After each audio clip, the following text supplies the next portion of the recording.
Good evening. My name is Jay Vincent. I work with Surge Development. I'm going to be your MC for the evening. I'm also going to be the facilitator for the public comment and question and answer period. That will be later on this evening.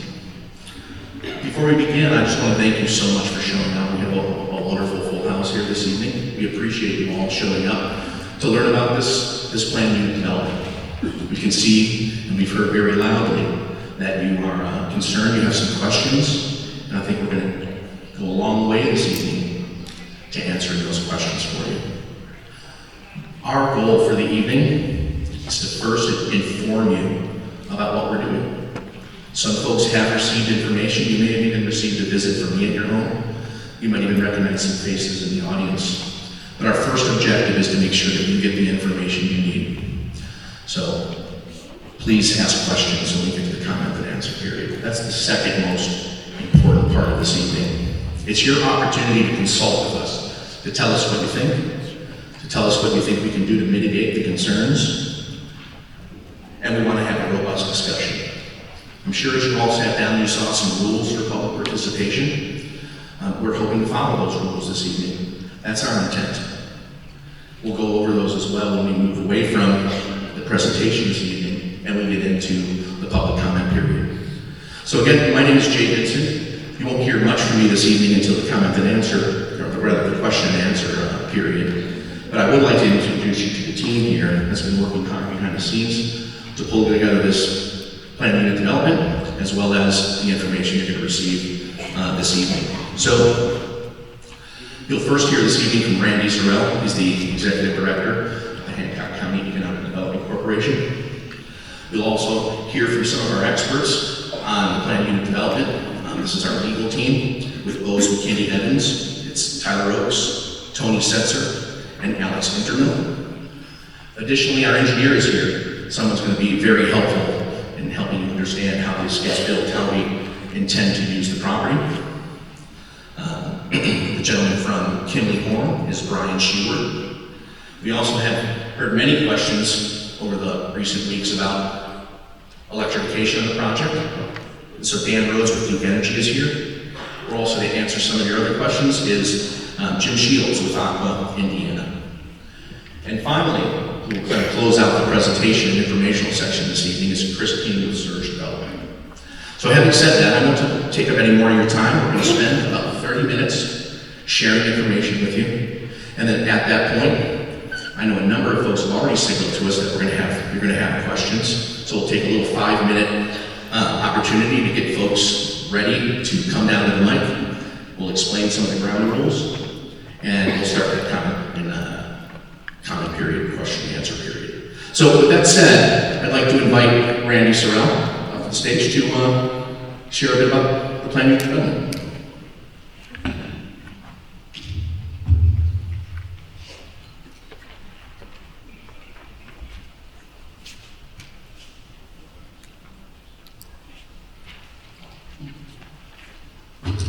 Good evening, everyone.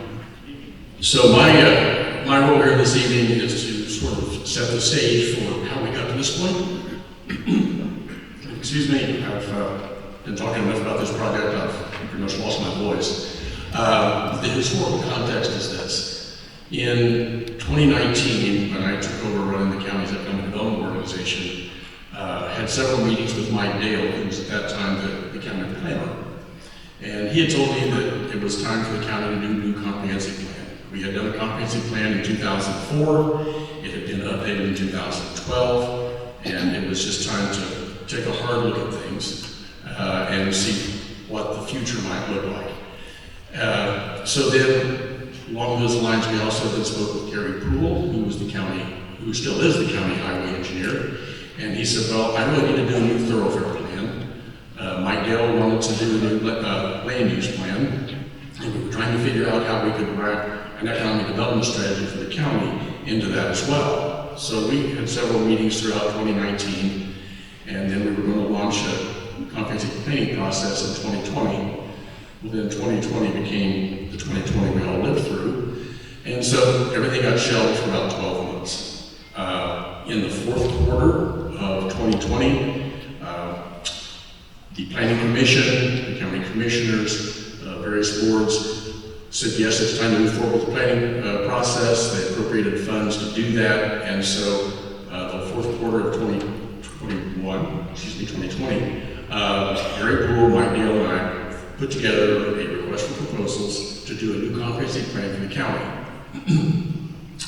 We worked on 3 separate chapters for that, and in January of 2021, we agreed that this is the RFP we want to send out.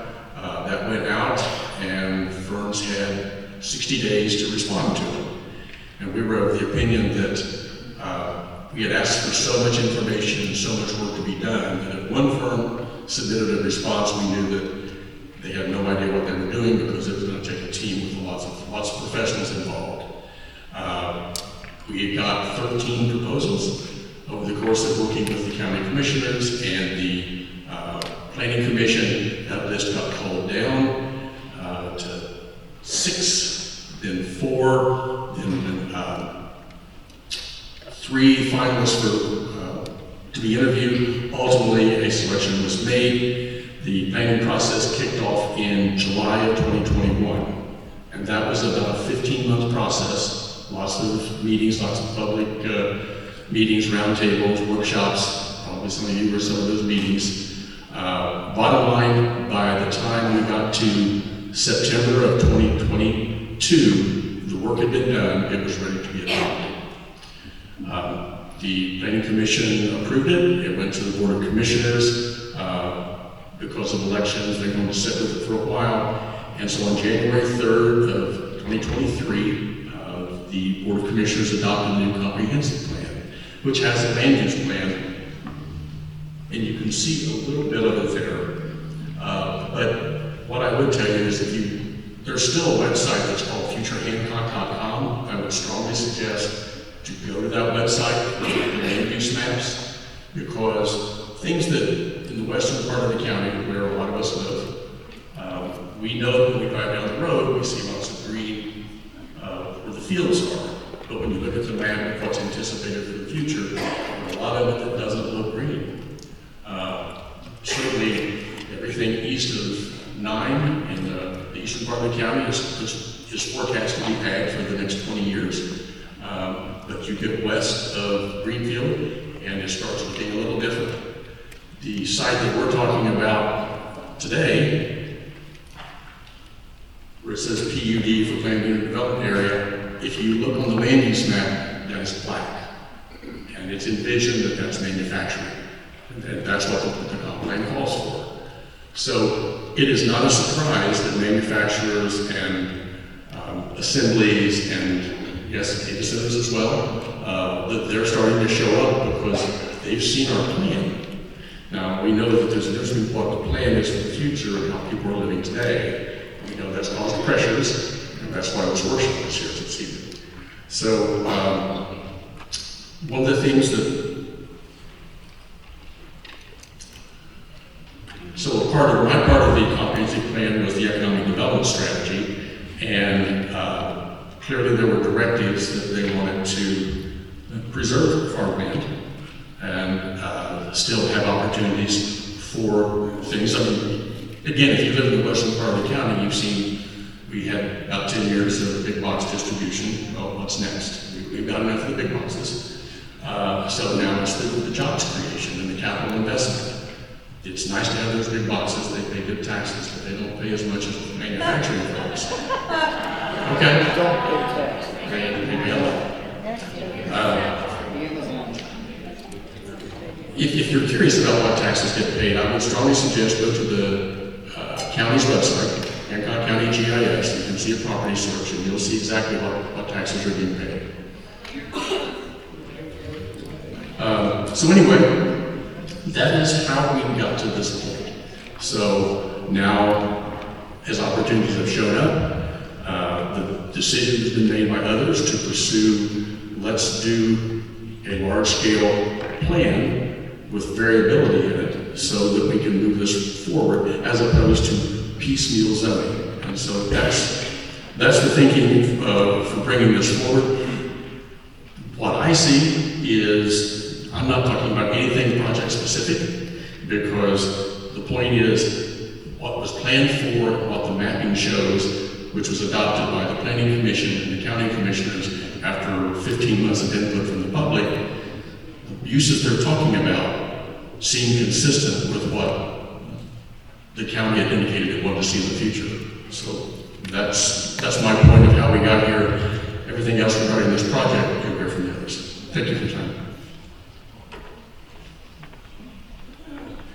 Randy, thank you very much. I'd like to now invite Tyler Oakes, who represents our legal team, to join us up here for this presentation. Thank you.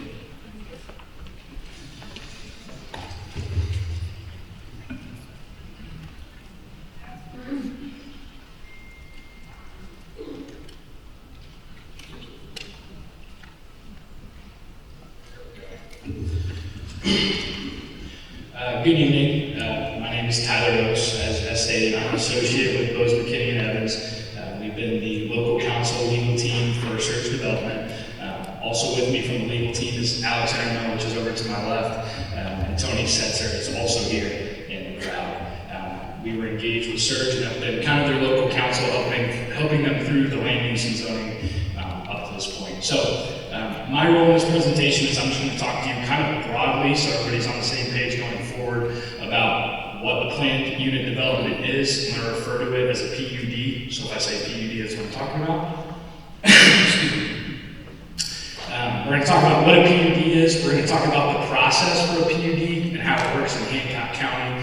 And then at the end, I'm going to kind of talk about the overall benefits and kind of why we chose it, why we're moving forward with that route. So as you can see on the screen, there's kind of 4 things there that kind of list, the purposes of a PUD. A quick touch on the history. They've been around in Indiana for, some reports have said 100 years. I think that's probably a little long. But they've been really popular as of recent years. You've seen them popped up all over the state. And the intent and what they really do is they allow really creative zoning. And so the kind of the analogy that I give that's easy, I think, for people to understand is you have a zoning ordinance, right, that Hancock County is bound by. That is buying a suit off the rack. You have clear standards. That is, if you zone something, you abide by those standards. That is that. A PUD is like going to a tailor and getting a custom suit. You really can work with what the standards are going to be, making sure that the uses there are appropriate, working with community input to make sure that you're doing the best you can to be the best neighbor you can be, and ultimately getting a zoning and standards and a set of rules in place for the owner to abide by. So, kind of to summarize, just background of a PUD, like I said, creative zoning allows you for multiple uses in a site that you may not get otherwise if it was just zoned industrial or just zoned agricultural. You wouldn't be able to kind of do some of the creative things that we've kind of done with this development. So currently, going into the process and where we're at, right now we're at the preliminary plan portion of this process, which is still very, very early in the process. We have a pretty long way to go, and right now it's big picture. So we've submitted kind of our conceptual layout, our overview of what we would like it to look like. We've started working heavily with infrastructure, make sure infrastructure is in place. We've got infrastructure plans. Started, looking at potential users that will come into this site, given the zoning, and then, we're very much, as you all are well aware, in the public input phase, where we're meeting with the public, we're engaging the public, trying to get constructive feedback on things that can be improved and what can be different to the site. Just in the, month or so since, or 2 months now since we've filed with the county, there's already been an outpour of constructive criticism that we've taken in. We've made a ton of changes to the site as is, and those are going to be discussed later. The one big thing I do want to emphasize is that a PUD approval does not equal project approval. And I think that's a little bit of a tough distinction. The PUD itself is purely the zoning classification for the property. So currently how it works is we apply for our PUD, it goes in front of the Plan Commission. That'll be heard right now, it's set for May 27th, that'll be at Mount Vernon. We go in front of the Plan Commission, and then they can recommend approval or denial before it goes on to the commissioners. If it's approved all the way through, all that says is that that area is now zoned PUD. We still have rules and frameworks that have been put in place that we have to abide by, and we still have a long road ahead before anything gets put there. So, we still have to go through with a detailed plan that has exact site layouts, things like that goes through the Hancock County planning. We also have technical committee review, so they have oversight and make sure that everything's okay for final plans like infrastructure and things of that nature. And then we still have to go through platting, which offers yet another public hearing opportunity for the public to be heard and the public to be involved regarding the plat process. So we still have a lot of hurdles to jump after the PUD, if the PUD were approved. It's not green light, keys to the car, here's you go.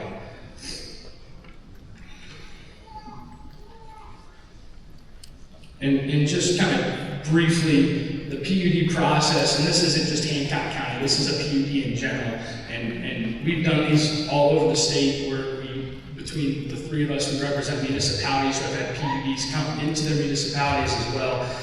We're very familiar in the process, although it's different county to county, it largely is very similar overall. You're going to see a ton of independent consultant review to make sure that everything is adhered to in terms of the standards and regulations that are set. The county and county planning has a ton of oversight and input to make sure that it's up to their standard, because ultimately it's their job to do what's best for Hancock County. It allows us for a ton of public input, as you're seeing now, and ultimately it allows us to have kind of comprehensive planning. So instead of, as Randy alluded to, this kind of piecemeal zoning, it's a much more cohesive unit that allows us to better plan roads, better plan infrastructure, better allot how the buildings are going to lie.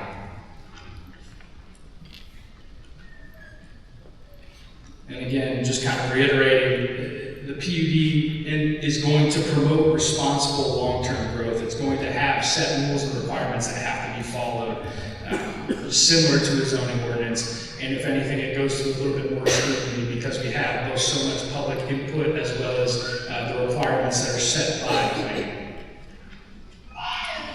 So lastly, just kind of to summarize everything, I know you all love learning about PUDs, and so I apologize for talking so much.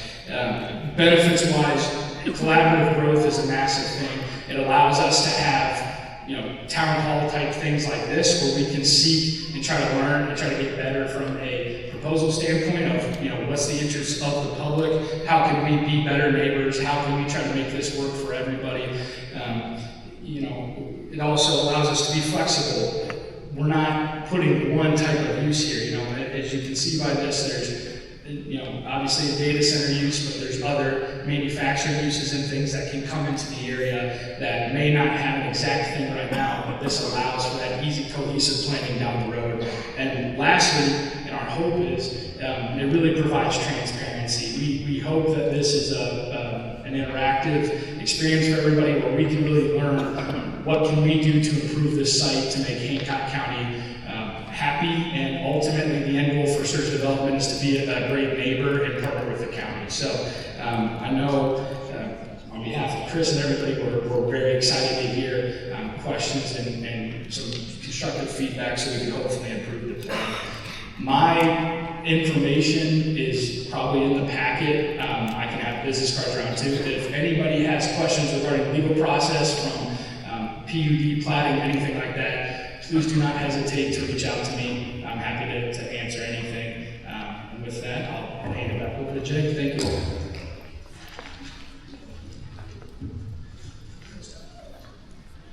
Thank you. I'd like to introduce Chris King. He's the with Surge Development. He's the project manager for this, and he's going to go through in some detail. I know as I was out talking with folks that are visiting tonight, that you've got some questions, and I think right now Chris is going to lay those out very well for you. Thanks so much. Well, I want to thank everybody for taking the time to be here tonight. I mean, the input that we received, and everybody, time is precious, and for you all to be here and to take this much interest is very appreciated. I will tell you, Tyler, we did include your information inside the cover of the frequently asked questions. So if anybody needs to contact Tyler about process, my information is in there too. And the real reason for that document is to really try to answer a lot of the questions that we've been hearing about this development, about what the intent is with it, and just to try to provide really detailed information. So as you go through that, it's got a lot of information about, what is a PUD, what is a data center, what are we doing from a utility perspective, how is this different than previous development that's occurred over the years. Our goal with that was to truly be transparent. I don't think many developers have done that type of work in the past. And our goal with this is to meet with people and to talk to people and to try to understand how we can make this a better plan. I'll maybe start out with an overview of what is a data center. I want to make sure that people understand that this is truly the most technologically advanced buildings really in the world these days. And every single one of us, multiple times today, probably while sitting here, have interfaced with the data center. These are extremely secure facilities, extremely intensive investments that are extremely important to all types of industries. Everything from advanced manufacturing, cloud computing, data services, list really goes on as far as what the opportunities are with data centers, and truly the opportunity for co-located industries to come here too. As I was saying, these are really the backbone of modern life. It is, a lot of this is concerning artificial intelligence and the efforts that are being made not only from a commercial perspective, but for national security interests as far as artificial intelligence is concerned. Having these types of investments in a community mean that there is long-term opportunity not only in jobs that are produced, but other industry that wants to be located within too. The type of jobs that are typically associated with data centers are high-paying engineers, electricians, there's facility maintenance. Now, the truth is, there's not typically a lot of jobs associated with these. The opportunity there is that those can be easily absorbed by normal community growth. We've had, as I've mentioned to many people, through this process, we've had a lot of interest from different types of companies in this particular site over the years. And this seems to be something from a job perspective where wages are significantly higher than local averages, and it is something that can be absorbed. And ideally, these are folks that are going to live in this community and contribute to this community.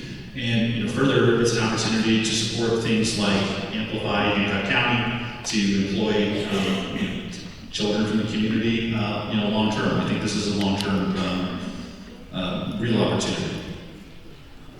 Types of industries that typically cluster in your data center: cloud computing, healthcare technology, life sciences. There's so much going on in that space right now. There's so much talk about manufacturing, reshoring.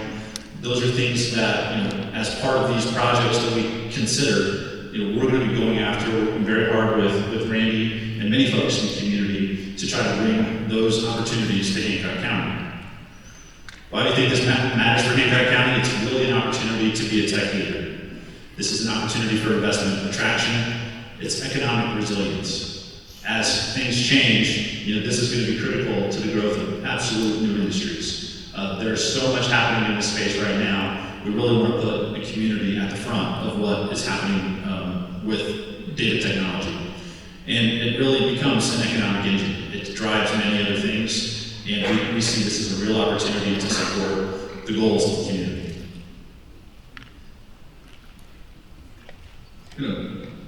Kind of switch into why this site was selected. Some key things that were important to us as we started looking at this site. Land use alignment. So as Randy went into, back in 2023, the community went through a comprehensive plan process and identified this area for manufacturing uses. As we looked at it, it seemed like a really good opportunity given that we had access to the airport, there's the Mount Comfort interchange, there's potential future planned interchange at 200 West. So from a transportation perspective, it's very easily accessible, and there is significant utility infrastructure in the area that can support these types of uses. I think Randy went over the comp plan. This is just a blown-up view that shows where we're located. You can see the Indianapolis Airport Authority, so the Indianapolis Regional Airport.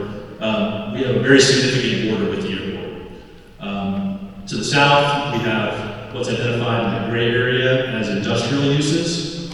On the red that runs vertical along 300 West, that's a mixed-use corridor with planned neighborhood to the right of that. Then the dark area where the PUD is located, that area was designated as manufacturing. And then you have Tuttle Orchards shown just to the east of the site. And there's planned business park farther to the east, and then residential to the north.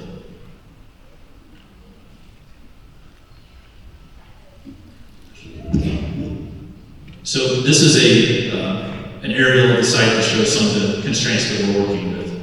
You can see floodplain that we have along Buck Creek. You can actually see one of the runways from the airport. It also shows legal drains that run through the site, and there have been a lot of questions about drainage and how that will be addressed. And we have to convey all the drainage that comes through the site, so those legal drains will be maintained, they may be rerouted, but they will be improved and work through the site.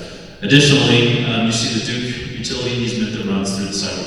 That's a 230 kV transmission line. It has significant capacity, and so that's what's turned us in this direction as these types of opportunities. Additionally, the site does have some service territory from 9-Star Connect, from electric.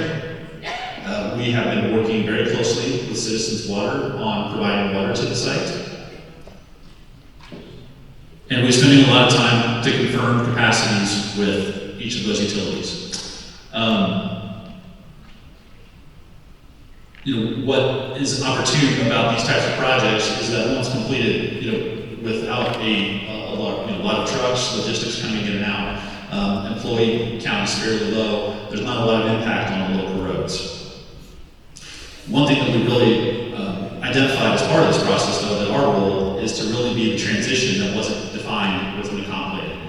So we've been trying to think big picture, and after meeting with many in the community, how do we be the transition from the airport to uses like Tull's Orchard and really be that good neighbor? There's some houses north on 600, and we've been looking at ways that we can support those as well with our overall development.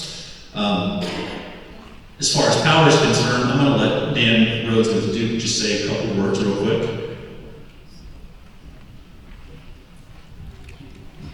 Yeah, thank you. Really, when it comes to power, this is, as was mentioned, we do have existing infrastructure out there for high voltage transmission lines, and we've been working collaboratively to try to understand some of the ideas for potential projects out here. So we'll be prepared to move forward whenever there is a committed project. We'll investigate that and work through the process of making sure that we can provide the power needed at that time. So I think we're in a pretty good place from our perspective as it relates to energy. On the wastewater side, we've got Jim Shields with Aqua Indiana here. This site lies entirely within Aqua's territory, so I'm going to give Jim a few words to speak about the ability to serve. Thank you, Chris. Again, Aqua Indiana, we are the wastewater provider for this area. We have been early talking with developers and looking at the potential developments or anything that goes in this area and trying to understand and be fully on and understanding what those needs are. We are an essential utilities company protecting our essential resource. Water is our primary goal and what we do.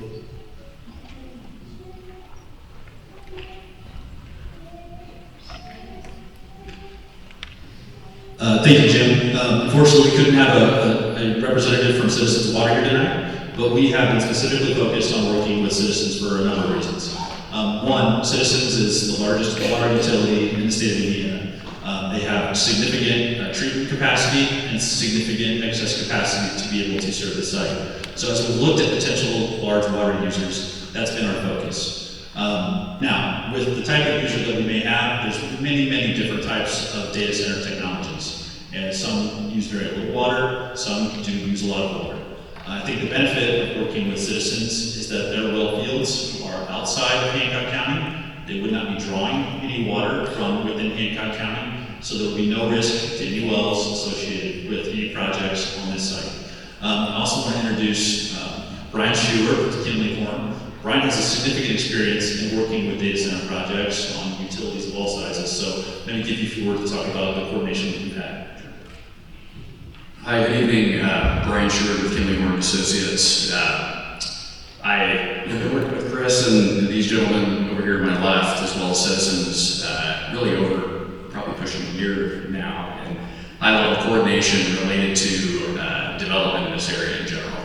My role as a civil engineer is to look at an existing property and try to figure out the feasibility of being able to do a number of things with it. Obviously, an unimproved agricultural area needs a lot of utilities, whether it's power, water, sewer, kind of goes down the list, telecommunications, and working back and forth with those franchise utilities as well as the planning and county surveyor and the county highway department, looking at all things access. We all know those county roads are not suitable for increased traffic as they are today. Obviously, you've seen growth in this area with logistics-style industrial warehousing that has a lot of semi-trucks coming in and out consistently. Our firm has worked across the country with a lot of different end users as well as developers who are doing this style of development. I think one key thing has been mentioned a few times, but I want to reiterate, this is not the same type of development that you would see from a logistics-style warehouse if it goes in a data center type of way. Certainly construction traffic, like all projects, happen at the beginning, but after that, they're fairly low impact, and we can talk. I'm happy to answer any questions about that as well. Thank you. And further, as far as utilities are concerned, gas service provider in this area is CenterPoint. CenterPoint has the capacity to be able to serve large users in this area, and we've spent a lot of time coordinating with them. And then another real opportunity with this particular location is the fiber accessibility and all the good work that Nine Star's done over the years to build out a pretty incredible fiber network within Hancock County. So that's a huge opportunity as we look towards projects like this. So, next steps, I want to kind of reiterate this. We are focused on making this a community process. We're not pushing to push this through too fast. We want to make sure that we have the conversations with utilities. We've really spent time doing that. We know this site, we understand this site, we know its ability to support these types of projects. But we're going to spend time talking to residents and trying to make this the best possible project that we can for the community. We're going to be asking for that stakeholder improvement. We're in this process of plan refinement right now. So we submitted an initial concept plan. We are changing that initial concept plan. We're making changes based on conversations that we've had. I'll share some of our updates to that a little bit later tonight.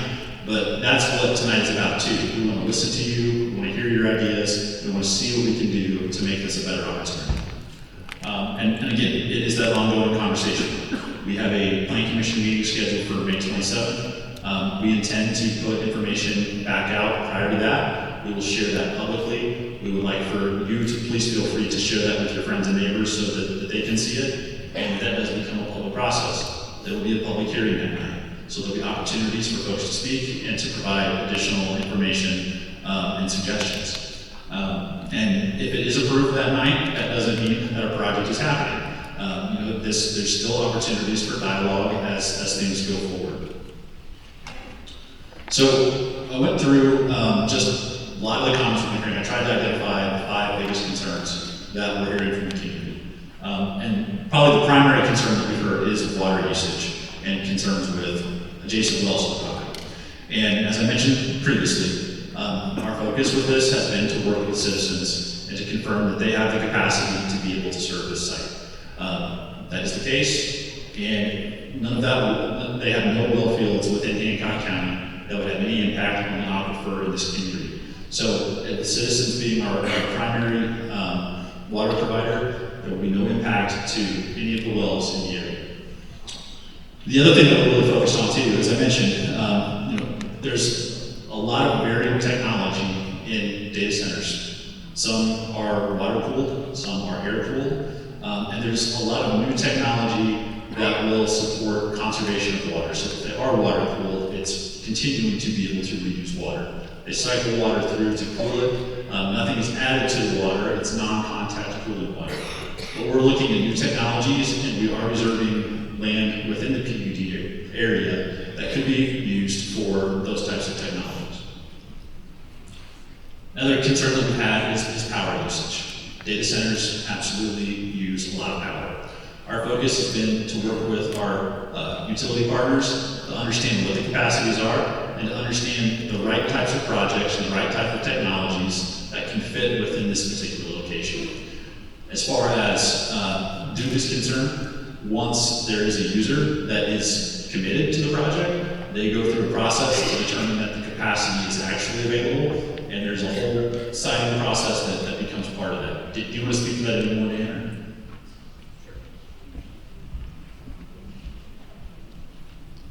This is something, Duke Energy has the privilege of serving customers in 69 counties here in Indiana, and we've been fortunate over the years to receive many of these projects that are large industrial users across the state. Different types of projects like this are normal for us to manage, and so there's a lot of specific ways that we go about it to make sure that we're allocating the power, that we have the resources, and it's just a matter of time. And it's important to note that we have an obligation to serve as a regulated utility here in the state. If a project comes to our territory, then we must serve it. And so it's really just a matter of figuring out how we're going to do that. Make sure that we can provide reliable power to the existing customers that we have and support the project that's coming in. So we do this frequently, and we feel good that it will work out well in this situation as well. So the next concern we've heard a lot about is noise, and this deals a lot with the type of projects that we locate there, the types of technologies. So that is something that will absolutely be taken into account as this goes forward. The focus will be on low noise operations so that there aren't impacts to surrounding properties. We'll look for opportunities to buffer properties. We will look to separate uses, and we've had conversations about that, about changing a blanket data center use across the site to specific areas across the site. And we'll also require, as part of the detailed plan process, that a noise study for all data center uses be commissioned, and that noise study be shared. I'm going to let Brian speak a little bit to that. Brian's got a lot of experience in dealing with it. Yeah, so in the world of data centers specifically, as the question was kind of phrased, each of the, in our experience, each of the users that exist out there, a lot of names you've heard of, and probably some you haven't, they all have their own proprietary technology. So there's a lot of different variables at play, but as it was mentioned earlier, the heat that's generated from the servers, the computer, the chips inside the building, just like your laptop at home, it'll get hot. And that's the cooling side of it. As Chris had mentioned, I believe earlier, there's really two predominant ways to cool that. There's an air-cooled solution, or what they call evaporative, where they're using water to cool it.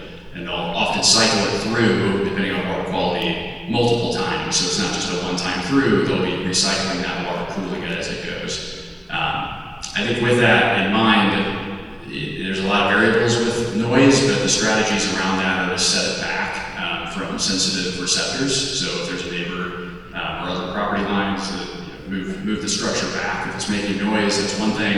And then there's a whole lot of different factors, whether it's different style fans or shields that can be done, buffers, things that to mitigate sound.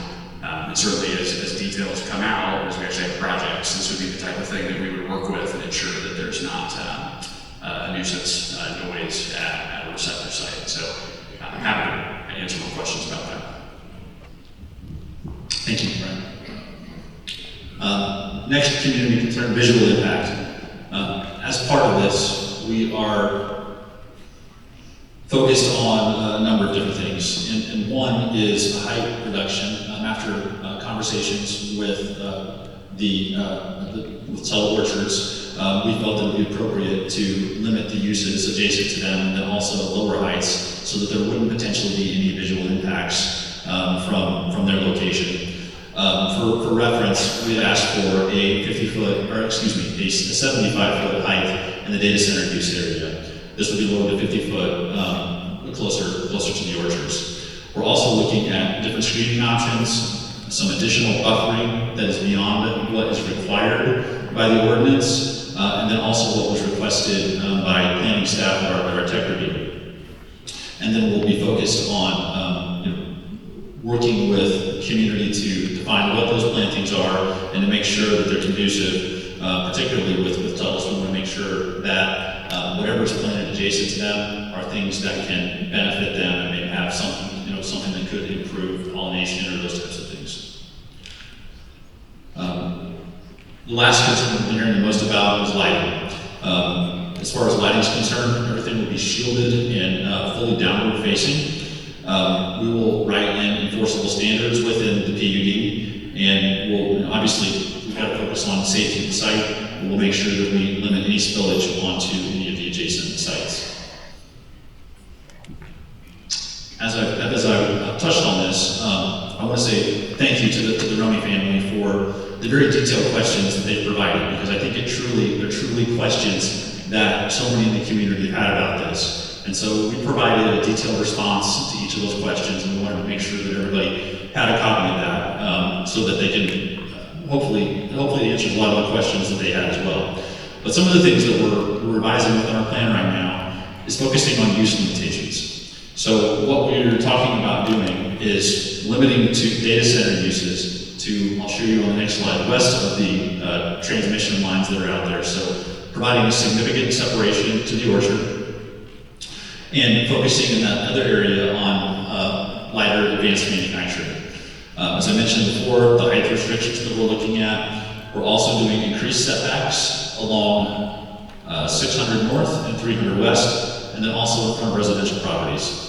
And that we would require traffic evaluations and utility evaluations as part of the detailed plan review. So that is something that we would do and make public for county review and any public review. So this is our starting point at this right now. Previous to our plan, you saw a number of buildings laid out in a first phase. We're really going to focus now on the boundary conditions of the site. And with this, I'm going to point out a few things that we've done. So the initial requirement under typical industrial zoning within Hancock County is a 50-foot setback. What we're going to agree to do is anywhere that you see A, that's going to be designated as a 150-foot setback with mounting. Anywhere that's B will be a 200-foot setback with mounting. And then we've been in conversation with the county about area C, which is located adjacent to Tuttle Orchards. What we're looking at there is a 400-foot setback that would be planted, and in discussions with the county, if this could become some future community asset, could be something like a park. Those are discussions that would have to be had with the county and have to be agreed to, but those are things that we're working toward to try to have some good conversation around. Additionally, there's some existing wood stands on the property, so you see area D up closer to Tuttle's and then one on the southwest side. We would also preserve those as well. I also mentioned changing the heights of the building. So the red line that comes south on the west side of the transmission lines, anything to the west of that, maximum height requested is 75 feet. Anything to the east of that would be 50 feet. We'd also use that demarcation for uses as well. So, anything west of that would have the ability to do a data center use or manufacturing use, and anything to the east of that would have just a light manufacturing use.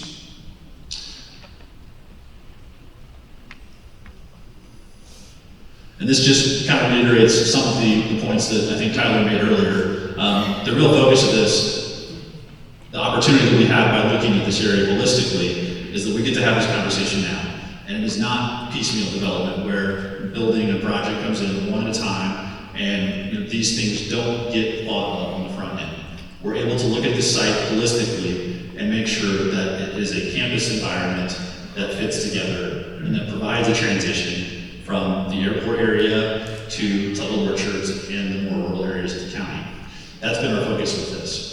With it, we want to have public dialogue. We want to be transparent. We're sharing as much information as we can about the due diligence that we've done on site. There's been geotech done. You can see folks out there doing soil borings. There's been wetlands delineation studies.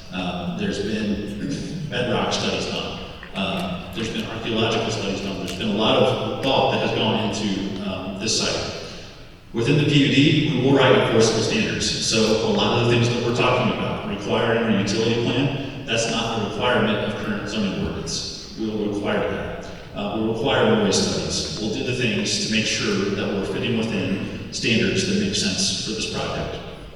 And then we are going to be focused on public review. We want to share that information. We want people to be able to have it, and we want that continued engagement. So with that, I want to thank everyone for being here tonight. We're really going to open up to the Q&A session. Chris, thank you very much.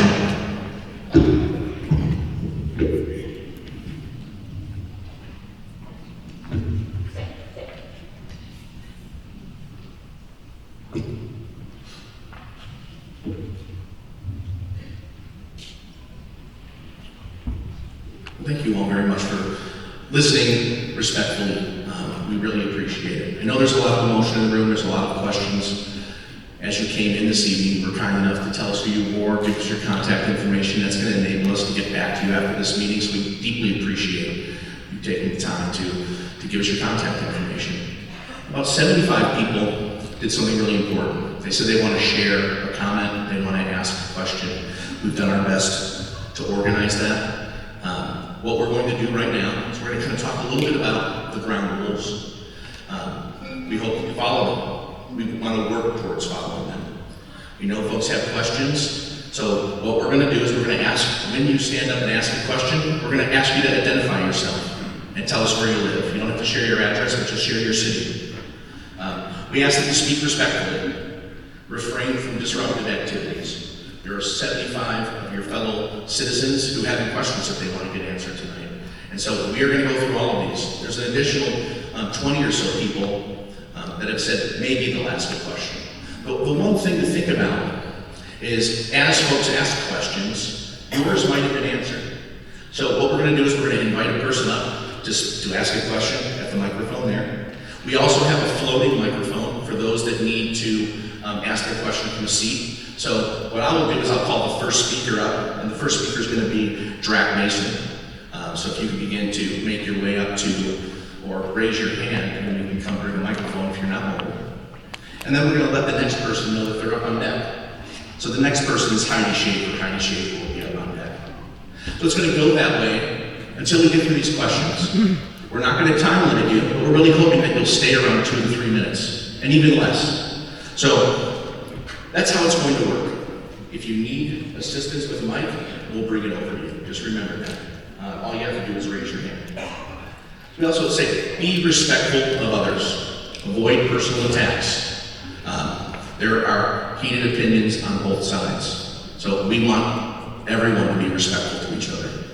When we finish this process, we're going to give folks the opportunity to ask any other questions that might not have signed up. So know that anybody that wants to ask a question or make a statement, that you're going to be able to do that. So with that said, a couple other things.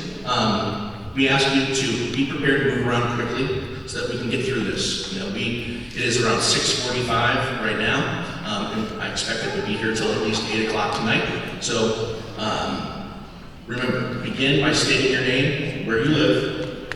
You'll be allowed up to 3 minutes. I might interrupt if things begin to ramble a little bit, and I'll do that respectfully. So with that said, I'd ask Greg Mason to begin.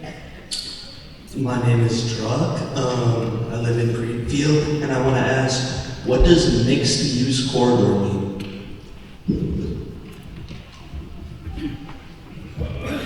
Take it. This may be specific to Greenfield, but typically you'll see corridors that are designated as an overlay zoning designation, and that's really just to emphasize the intent you want.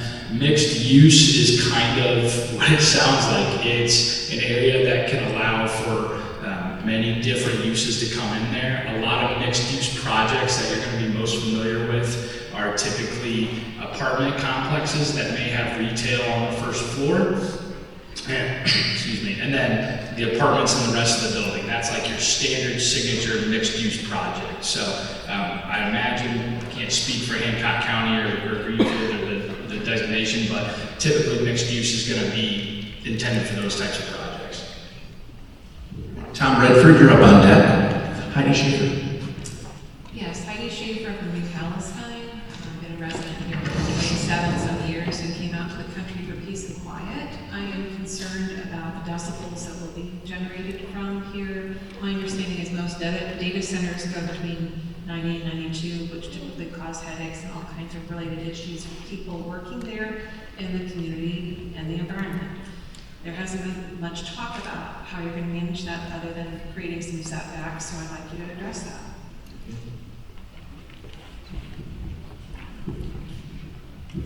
Heidi, thanks for the question. As I mentioned earlier, I'll try to elaborate a bit more on that. As with all sound, the further out you get away from it, it disperses. It's similar to, I think that's fairly logical. So as you move those bigger setbacks that Chris mentioned, our firm can do sound studies, and we look at that. Now we have to actually know a specific use to be able to model that properly. But as Chris said, that would be something that would be done during a final detailed plan to ensure that it may be that a data center use by itself being backed up several hundred feet from a property line, for instance, may drop a decibel limit to a point where it's ambient in many ways. Or if it's not, there's mitigating things that you can do, and whether that's shielding it, and there's a whole lot of different things that can be done. The mounding, landscaping, even as far as a sound wall that you might see off the interstate is kind of an extreme example of that. But it really depends upon the specifics, but the key would be, can I speak for Chris here, but the commitment would be that we would withhold the standards set to ensure that at the edge of the development, those decibels wouldn't exceed, an allowable limit. So hopefully that answers. What is the allowable limit at this point? Sorry, what is the allowable limit?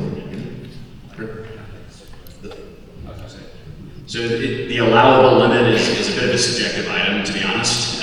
You can go online and you can look up what is this noise generate. It's very subjective in the sense of different things that cause different limits. You can do a Google search and find a whole host of different things. I think oftentimes you see something in the 65-ish decibel limit, and oftentimes during a noise study you would look at what the existing sound is as well. Obviously this is agricultural undeveloped land. There are obviously periodically airplanes that land as well that cause noise, but the details get a bit scientific at that point, so hopefully that helps. I think another key consideration here too is just the proximity to the airport and the shared border with the airport. Obviously with those uses, it is very conducive. There's not any concerns from the airport's perspective from these types of uses adjacent to them. So we feel with the noise that's generated with the airport that it shouldn't be a concern on that boundary. So by segregating uses, by doing buffering, by doing things like Brian mentioned, we can actually put sound walls around equipment to make sure that sound doesn't get out, and modeling and proving that it won't negatively affect, we can address those issues. Wonderful, thank you. Tom Redford, you're up. Jan and Cynthia Watley are on deck. Thanks. I'm Tom Redford. I'm actually speaking on behalf of my mother. She's down there in the PCAT. She's almost 90 years old, so she didn't know if she wanted to get up and speak publicly or not. So her story is she came from fairly humble beginnings. She didn't have much. My brother and I were born in Utah. She became a single mother. She packed up everything we owned to return back here after she became a single mother, and she packed everything in a Corvair. If anybody knows what a Corvair is, it's about the size of a Volkswagen. She literally packed up everything we owned in a Corvair and traveled back out here to continue. Didn't have a whole lot. She was a school teacher, and she became a counselor and then a dean of women. But those jobs don't still pay much. When she finally got a small inheritance from her mother, she took the money she had saved and put it with the inheritance, and she bought a piece of property, the farm. And over the years, as parts of her farm would sell, she'd buy more land. And she would always put it into land because she's frugal and she doesn't want anything to depreciate. And so she just kept doing that. And she acquired some land over the years. Well, now she has a piece that's in this PUD area. And she's been approached. 9 years ago, she was approached about putting a solar field in that PUD area of her land. And before it ever got to the planning commission, because it was a very attractive offer, she turned it down. She didn't think that was the right thing for Hancock County.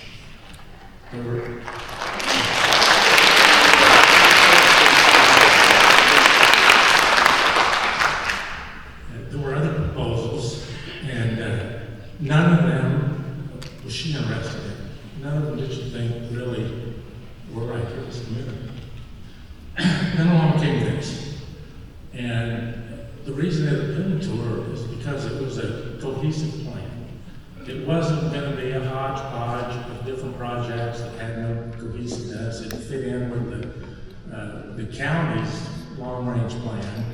And so, she signed up. She said, yeah, this sounds good to me. I'll give it a try. And that's why we're here. She actually supports this.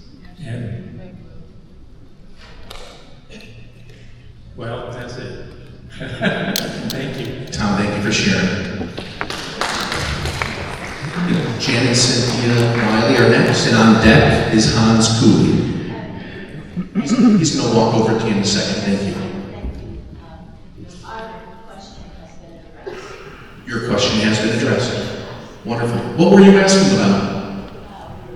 Asking about the setbacks and the Very good. All right, thank you.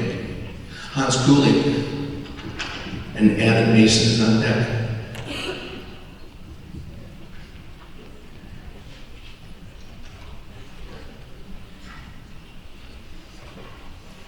Good evening. My name is Hans Cooley. I'm here tonight to express my support for the Hancock County PUD.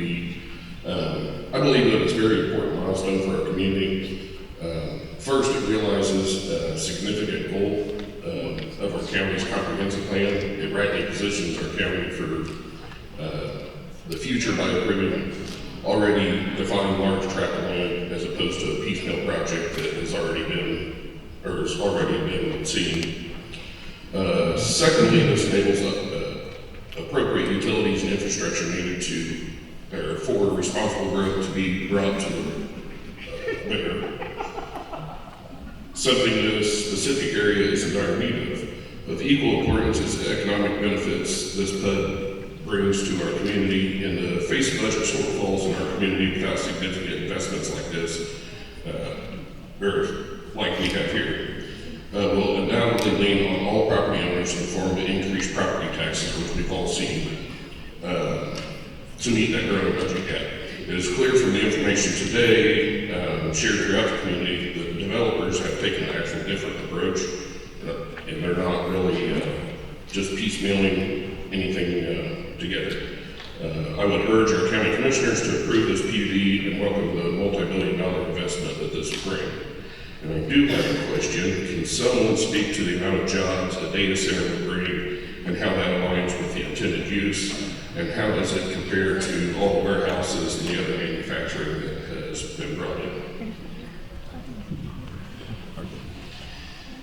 So the best information I have is that per data center, as far as permanent jobs, there are about 50. The starting wage is about $55 an hour. So on a permanent basis, that's what we're talking about, that they don't add much to the traffic because it's not a big head count. But but obviously there's a, I would admit there's a lot of construction jobs as one building gets built and then perhaps another or another. So they're very labor intensive in the preparation of the site and the building of the building. That's shorter term, but long term, it's under 100 people per building. Thank you very much. Adam, would you, I'm sorry, Mr. Cooley, would you tell us where you reside? He lives in Hancock County. Thank you. No, you gotta keep me honest on that. I appreciate that. Is it on the west side or the east side of town? Well, that's Hans right now, Hans. East side or west side? I live on State Road 9, but my farm, ground, just south of this proposed area. Very good. Excellent. All right, so up is Adam Mason, and who is on deck is Lily Feely. If I mispronounced your name, I apologize. Adam, please go ahead. I'm Adam Mason. I live in Mohawk, that little golden triangle to the right there. Planned neighborhood. When is this neighborhood planned for? Because I know you guys are super smart. You crunch a lot of numbers all the time. When is this neighborhood planned for, and who will be the owner of this neighborhood right here? Well, I can speak to that. We don't know. That's not a property that we're responsible for. The county hasn't laid anything out, anything other than what is in the comprehensive plan, but at this point, as far as we know, there's nothing proposed for that property. I currently work for American Homes for Rent, a company that owns a lot of houses and rents those houses. Would it possibly be considered for building rental houses? I think that is an excellent question to ask the county commission or to talk to planning staff. It's just simply something that we're just not responsible for. It would be irresponsible of me and the team here this evening to speak to that. Thank you for your time. Absolutely, thank you. So Lily is up now, and Mike Roney is on deck. Hi, my name's Lily, and I currently live on the west side of Indianapolis, but I am planning on moving to Hancock County in the next couple of months. I have several questions. First, for Chris, can you elaborate on the benefits of the center to the community long-term over the next 10 to 15 years post-construction, given that it seems like the job development is actually pretty limited? Specifically, can you elaborate on the relationship between bringing in high-tech companies when the point of the storage is remote? For Brian, I wanted to know more about the relationship between the noise ordinances and their impact on wildlife. And for Dan, can you tell us more about the figuring out process as Duke Energy translates to supporting a high-end user, and how long does that figuring out process take, and what does that involve? Well, let's start off with the jobs and the potential impact. There's a lot of impact that's downstream of what the initial jobs are that are associated with something like this. What this does is it brings engineers, or it brings opportunities for engineers into the community. With these facilities, there is an interest by many types of companies that may use storage within these to be located next to it. With AI developments, proximity can be very important.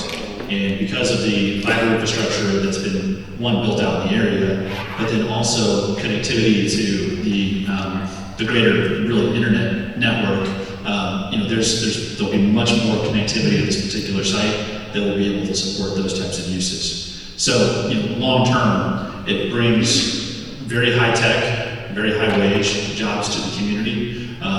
Hopefully those are people that can live in Hancock County. There's really low unemployment in Hancock County, but it is a growing community. So the opportunity is, hopefully it brings people to this community that see it as a good place to live, a very close place to work.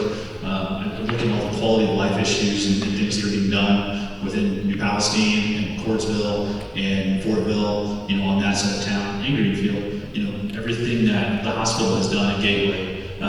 Those are extremely impressive, and I think it's going to draw more and more people to this community that are going to support these projects, but then also, and hopefully will bring advanced manufacturing and other opportunities that will go along with it within this overall development. Lily, I was trying to think of the best way to give the best answer to you. That's a good question.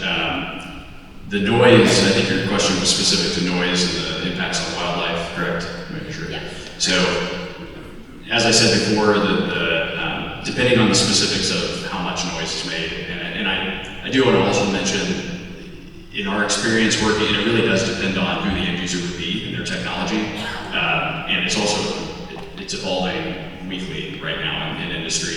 But this isn't a noise that tends to happen all the time either. The way that this works is in the peak of the summer season when it's hottest is usually when there's the most cooling that's needed, typically. But in the wintertime, when it's cold, you usually don't have as much of a draw or a need to cool, just general thermodynamics there. But as this goes, outside of the immediate envelope, the noise is going to dissipate fairly quickly. I think it's also worth mentioning that we are in proximity to the airport. The airport and the FAA have advisory circulars. It's kind of guidance documents. The airport is not interested in trying to bring waterfowl and other potential hazards near. Today, it's farmland, and the majority of this area, after this project would happen in full build out, I think you would see a lot more trees than there are actually today. The trees would be preserved, but the ordinance would likely require a lot more trees that are out there today. So some animals or insects and stuff would probably be more attracted to the area, quite frankly, afterwards. But we have to be mindful of the FAA because they specifically don't want to attract certain wildlife that could cause some problems. So hopefully that answers as much as I can. There's not necessarily a known massive impact on wildlife, mainly because you're mitigating the sound as much as possible at the point source of where that sound's coming from.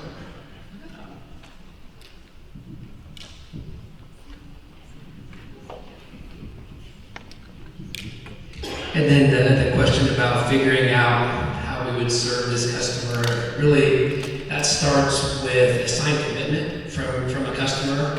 So we would, in that process, learn from them what exactly they're planning on doing.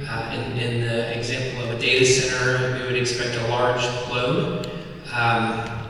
In a lot of cases, we would then try to figure out how do we get the power supply there. In this particular case, we already have transmission lines on the property, which makes it much easier, frankly, than a lot of situations that we work through. A data center would require a substation, and so we already know, though, that a lot of times for a substation, we go through a siting process where we would determine where we would do that. And we'll do that here, but it'll be a different scale because we already know that we'll put that substation on the property. And our goal would be to site that as close to the lines as possible. And then, really it's just coordinating where we need to deliver the power from there. That can take a year, 2 years. This would be on the shorter side of that because of the inherent infrastructure that we already have in the location. And then it's the construction process to build and make sure everything connects the way that it needs for the customer. The construction process can take about a year. There's lead times for some of the equipment that we order. A lot of that is specialized, and so you have to know exactly what the customer needs before you order it. That can impact timelines based on what it is exactly. But hopefully that helps a little bit. Yeah, thank you. Thank you, Lily. Mr. Roney, you are up next, and after that is Mike O'Malley.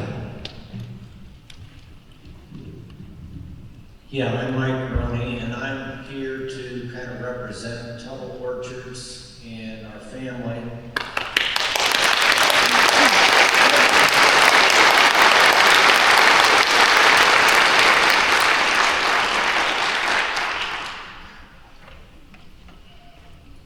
Hopefully, and that's why I wrote this out, had this written down, because I don't think I can do this without getting emotional. And this is basically a statement that we as a family came up with for tonight. We've heard overwhelming and county leaders that they would like businesses like Tuttle Orchards to continue to exist in Hancock County. Tuttle's is not a new business. We've been here 95 years. Tuttle's is not just a farm. We are a business that brings tourism revenue, quality of life, jobs, tax income, and a unique asset to the community. We believe that rezoning this large area of ground to industrial and data center uses with such a broad and unspecific plan being a significant risk of adverse effects on Tuttle Orchard's ability to continue to exist and provide the experience and the produce that customers are wanting. While we appreciate that what the developer has presented this evening does include a few modifications from the original draft PUD for increased setbacks, we do not believe that these changes mitigate the serious risks that are involved in this rezoning. We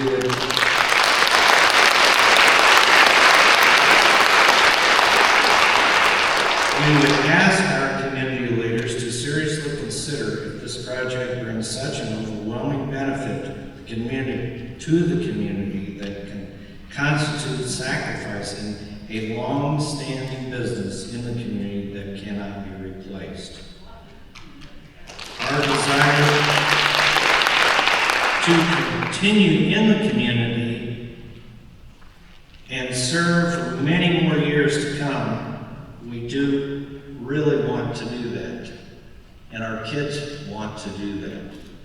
But it seems as though unless we are really diligent in making sure this PUD is worded and restrictive on a number of business size, whatever it might be, temperature, heat, a lot of things can affect our business.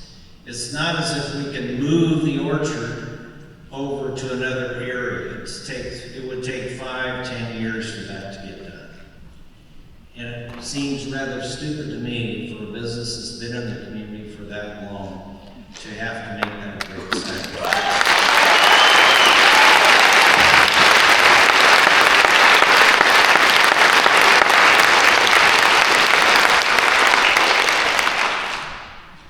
We're continuing to communicate to our county leaders the specifics of what these things and these concerns are. And so that's what I have to say. Thank you, Mr. Mayor.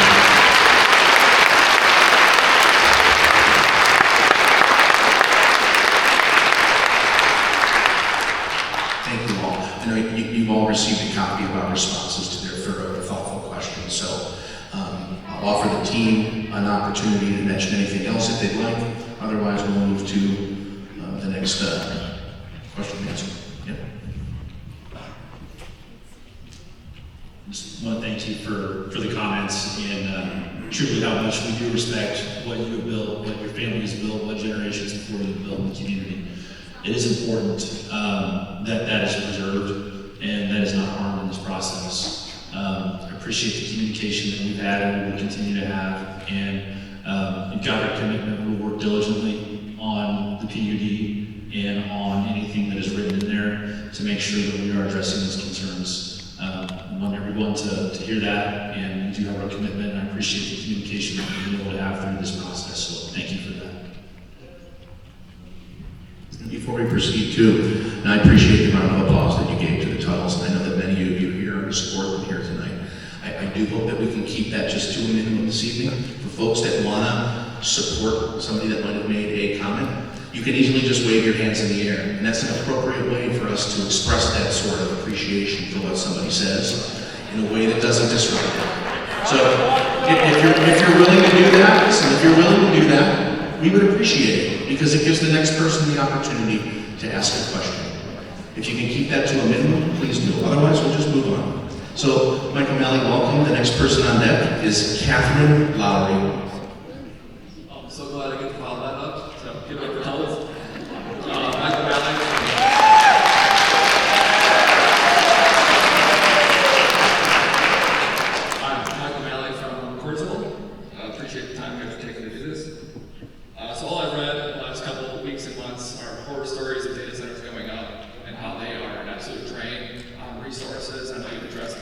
case, in terms of energy bill hikes, water usage issues. So I was looking for a little more reassurance that it's not going to be the case with this development if it goes through.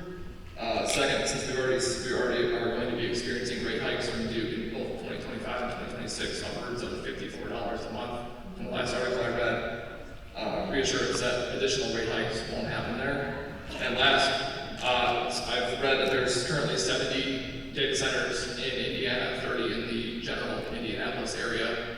So what's to stop after this one? And this is going to continue to pop up, and we're going to have these conversations every couple of years, every couple of months. Thanks.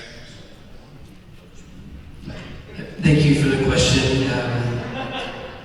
Regarding the process of how this works, and again, as a regulated utility, it's a very prescriptive process that goes through the state. And what we do is an allocation study, and so we look at whatever infrastructure would be needed to serve the customer, and the extent that those costs directly benefit that customer, that goes to them, and they take care of that. And then to the extent that any other upgrades have overall system benefit, then that gets distributed to customers through a process, again, through the state over several years and, across the customer base. So hopefully that helps you understand how that process works.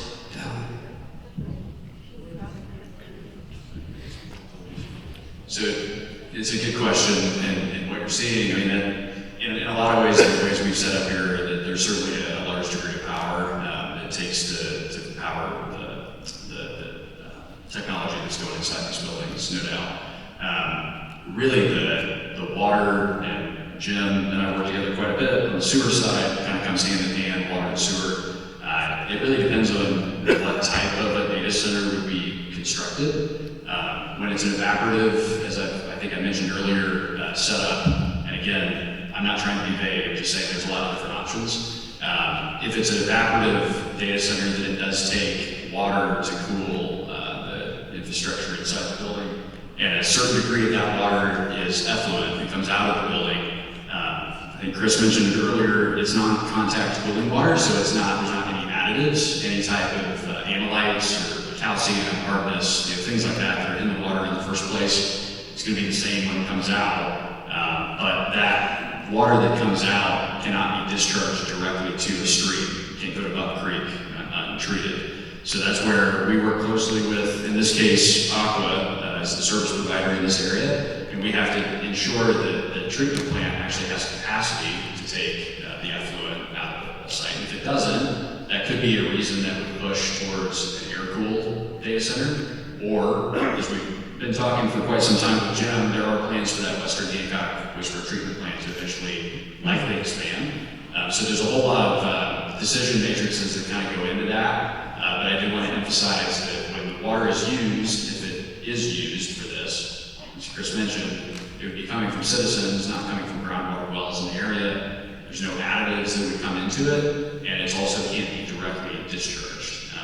This item doesn't allow that. So it goes to a treatment plant, and all along that process, very transparent. It's the engineering side of it. Does it work or does it not work? And if there needs to be improvements made downstream, in a lot of ways, it's an economics decision and time as well as everything else. So hopefully that sheds a little more light on that. I'd be happy to do my best to answer it more. Part of the overall thinking with this, looking holistically at the site, is trying to locate these uses where it makes sense. And we have the utility infrastructure to be able to support these types of uses and to grow with it. And as Brian mentioned, these can vary greatly. It can be just a few thousand gallons per day, which could just be the domestic use that's within the building, versus a water cool facility that could give you significantly more. So as part of what we're making right into the PUD as a commitment is providing a utility plan for each detailed plan that comes in that states what are the requirements from a water and wastewater perspective, and then how is the utility able to serve that. So we would actually write that into the plan to make sure that the community can see how that is being addressed with each project that does go forward. Mike, thank you.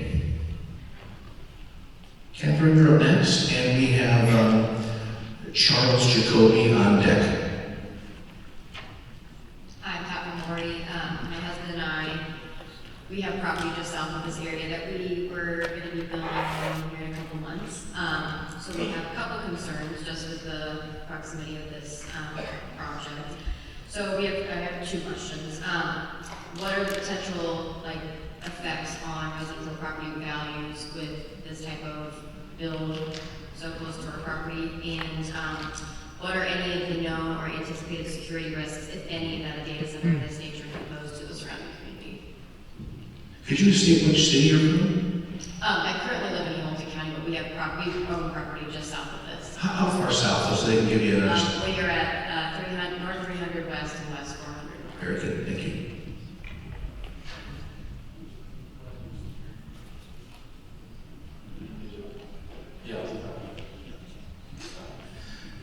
So the question on property values, generally speaking, we've looked into this. There have not been a ton of studies done one way or the other.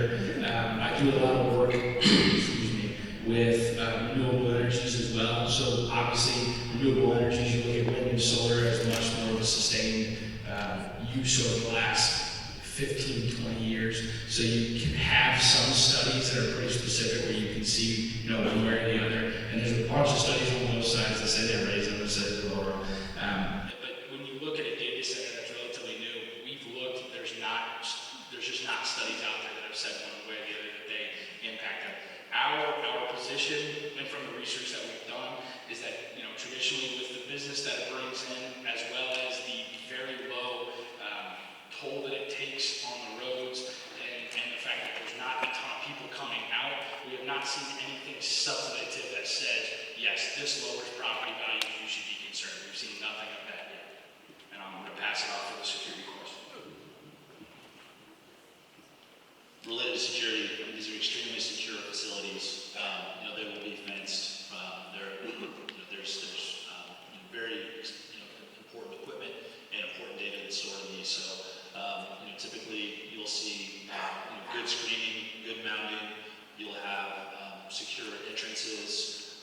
You'll have other entrances on side roads that may just be for emergency services to the site. Typically one entrance in and out, just so that can all be monitored. So it will be extremely secure from that perspective. Thank you.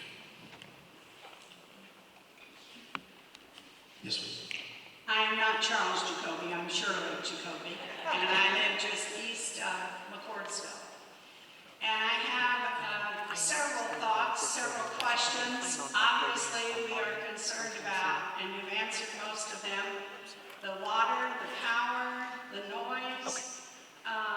One of the questions Charles has is, do you know how many decibels the noise level will be?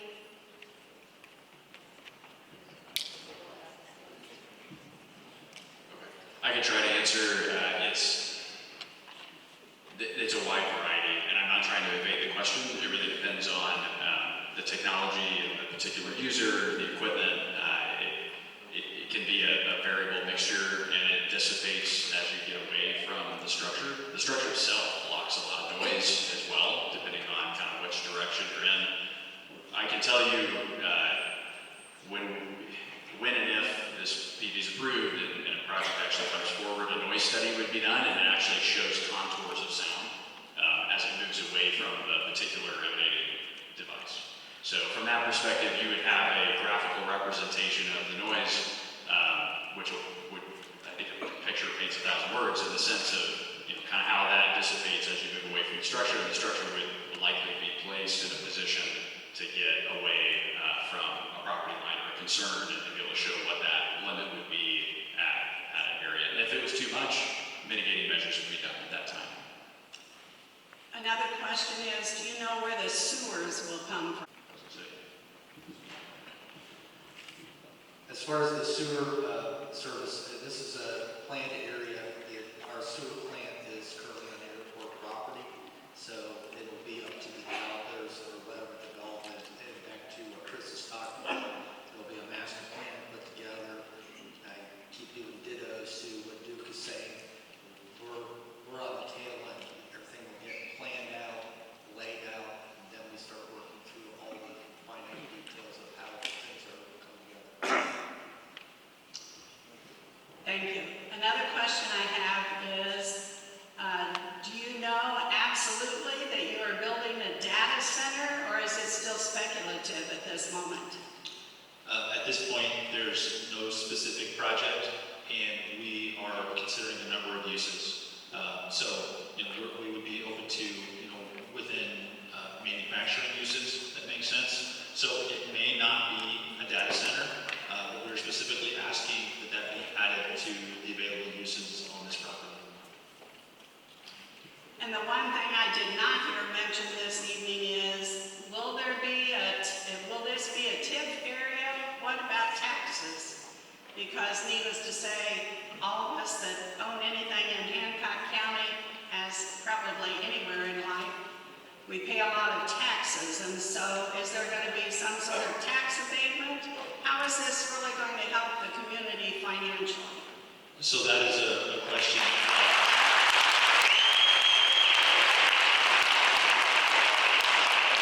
that will be handled by your elected officials. Currently, a portion of the site is located within a TIF district. There's an existing TIF that's there. But ultimately, those are decisions that are not about the zoning process, and that's another public process that has to happen where there will be community input and opportunities for that.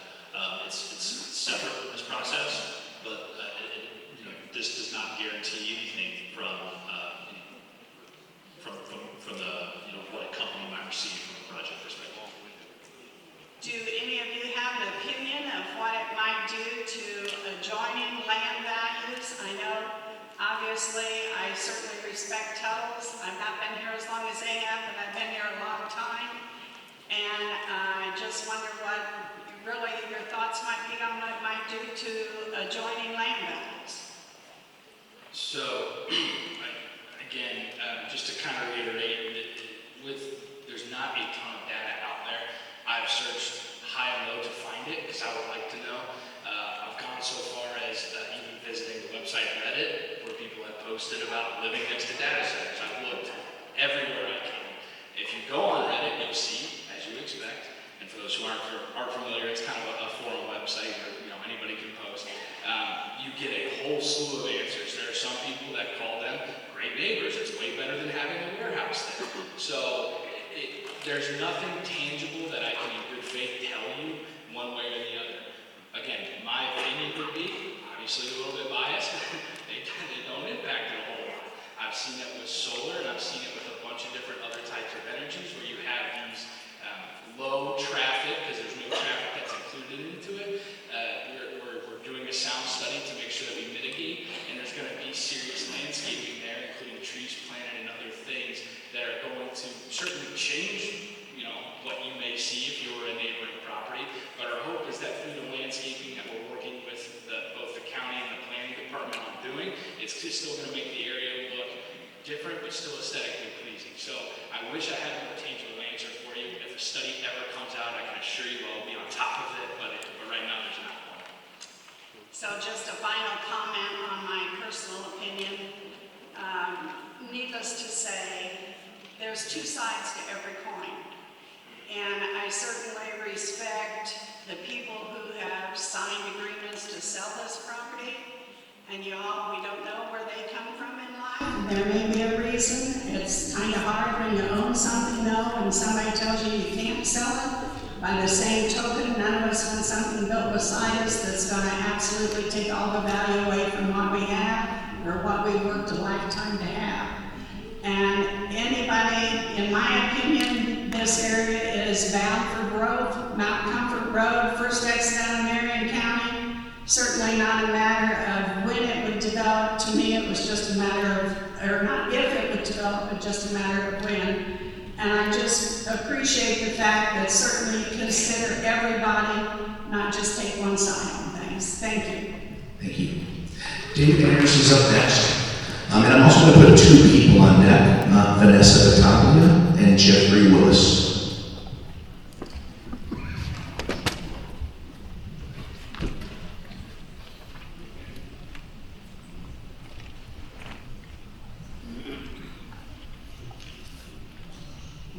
David Andrews is up. I'm Dave Andrews, and I'm from Greenfield. And I appreciate that we put a comprehensive plan together, and I think it makes a lot of sense.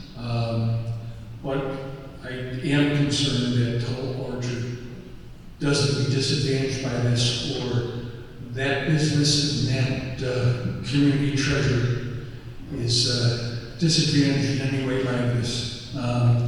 So I hope as we go forward with this PUD, we keep that in mind with Tuttle. Now, having said that, I have a couple of concerns. I've heard we got water, we got power, we got all these things. Well, I'm from Greenfield, and guess what? We have a hard time getting water out to 200 west to build a development.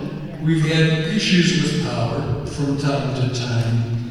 And so when we talk about the infrastructure, I'm concerned about whether we really have the infrastructure to support this. And the other thing too is this, is we've experienced all these warehouses going into that end of town, but the infrastructure's not there. And I'd hate to see this happen again and again and again, where we have to wait for the infrastructure to follow and the taxes, so that what gets developed, we can pay for it, and we have the infrastructure that doesn't diminish the quality of life here in Hancock County. So that's a concern of mine, and I want to know, how's this PUD going to go forward? Is it you will build it and then taxes will come 5-6 years later? Or will the PUD have the infrastructure necessary?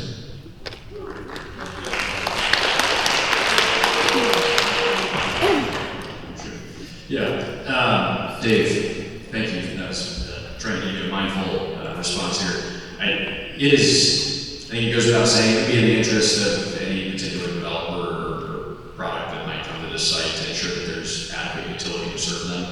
They would require that to ensure. I don't think it's a stretch to say that from a water and sanitary and power specific perspective, that the investment that would be made would be felt by all, because there's a lot of improvements, I'm sure Chris could elaborate on that would come with this, not only, and probably also, I'm sure, that road improvements as well. So I think it would be unfair to say that just enough utility would be brought for something and then everyone else would suffer.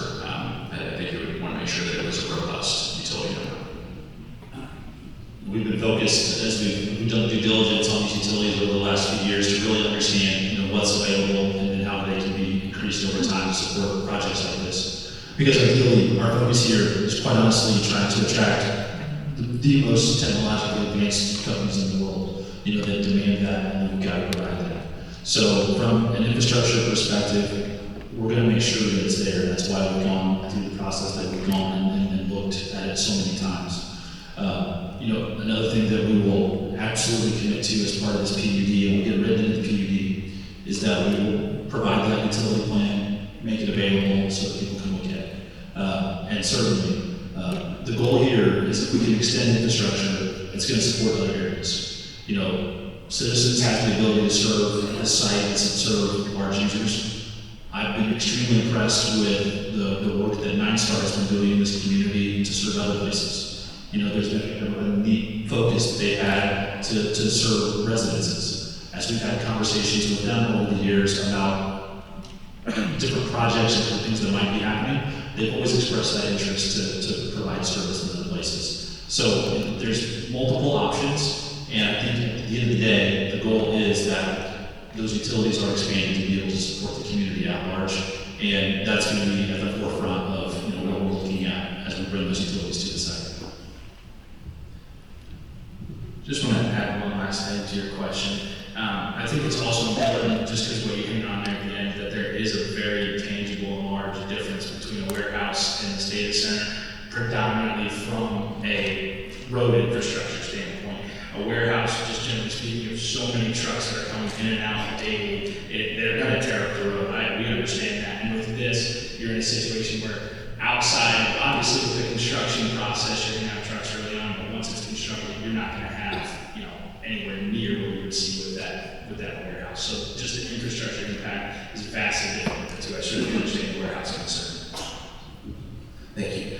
Vanessa, are you still interested in asking a question or making a comment?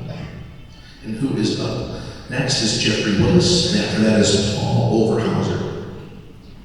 Hi there, Vanessa Battaglia. I live in Fortville. I actually didn't have a question. I put a slash through the do you have a question? But maybe this is Providence since you called me up. So my question is, having read recently about all of the Eli Lilly H-1B jobs, I'm curious if any of those engineering, high salary jobs are earmarked for H-1Bs. There is no plan at this time to mark any jobs on the site for H-1B visas. All right, thanks. Thank you very much. Jeffrey Willis, you're up. Paul Overhauser, you're on deck. And Dorothy Jacobs is after that. Yes, Jeff Willis. I live right at the corner of 600 and 300, so I actually have the privilege of being the neighbors with Mike and Helen. What you guys don't see is the walks that they take every night together as they kind of walk down the road and enjoy what their family has built. What I think one of the sentiments that I heard Mike say, I've heard this panel say quite a bit about the infrastructure that's required for a data center, but I haven't really heard the discussion around what the infrastructure is going to be for all of the other planned development in that particular zone, so the manufacturing sites and things like that. So I'm curious about, the draw on the infrastructure that's going to happen. And then my second question is, and if I missed this, I apologize, but I haven't really heard any discussion about the other public services in our area. So we talk about the police presence, the fire and ambulance. I'm curious if you've had discussions with those groups and what their feedback was for you. So as far as other potential users within the site, one thing that we will be working on between now and the public hearing is a revised site concept, and it's going to start to respect some of the things that we have committed to within this. So as we're going to show different uses within the site. We're going to show road networks. We're going to show how we may be able to provide additional connectivity between 500 North and 600 North. We're going to focus our entrance infrastructure into the site on 500 North so that it doesn't conflict with folks that might be traveling north to tunnels that could pull off there. They would actually go enter the site from 500 North. That would be the primary entrance. As far as the other utility needs that those users might have, it can vary greatly. Again, we're going to require as part of it that utility plan be evaluated, be submitted as part of the detailed plan from the PUD to make sure that it can be supported. And as far as fire service and those types of things go, yes, that's absolutely a part of this. With each project, we're going to make sure that we've got the water infrastructure to be able to support sprinkler systems and that necessary service on site. We will be, once a project is considering the site in close contact and working with local fire department to understand how they can best serve the site and how it doesn't negatively impact them, and if there are things that can be done to help enhance their services so that they can better serve this area. And just to add one quick thing onto that as well, through the technical committee process, which we go to, fire is involved with that process. So we go through that and make sure that they have their approval, make sure trucks can get in and out of the site and things like that. So they are addressed and thought of throughout that process. Thank you. Paul Overhauser, you're next. On deck is Dorothy Jacobs and Allison Krieger. My name is Paul Overhauser. I live in Greenfield. First, thank all of you for all the information that you provided, both up in the hallway and writing, and taking the time to be here this evening. I appreciate it, and I'm glad it was able to be scheduled on an evening when the Pacers aren't playing the playoff. But I'm here as a 38-year resident of Hancock County, and as a citizen and as a taxpayer. I pay all my sales taxes, I pay income taxes, I pay my property taxes, and I know that I'm do this. I know our community needs tax revenues to pay the school teachers, for fire departments, for police, for roads and everything else. And I've never asked the government to exempt me from paying my taxes. And I've never asked for any kind of an abatement for my taxes. And I suspect the same is true for everyone else that's here in this room. My question for Mr. King is, will surge development do the same? Can you promise that if surge development proceeds with this, that it will not ask for any tax exemptions or abatements for sales tax or income tax or property tax?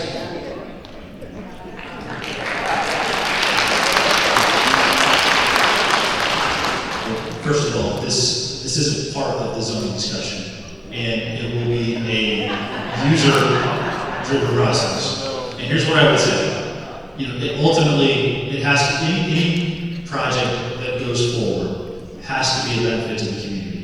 It has to be an economic benefit to the community for it to go forward. So, that's a decision that there's a separate process that the county council, redevelopment commission, county commissioners go through and evaluate on a case-by-case basis. And that's a process that will, as a potential project comes forward, that will be a discussion on a totally separate level.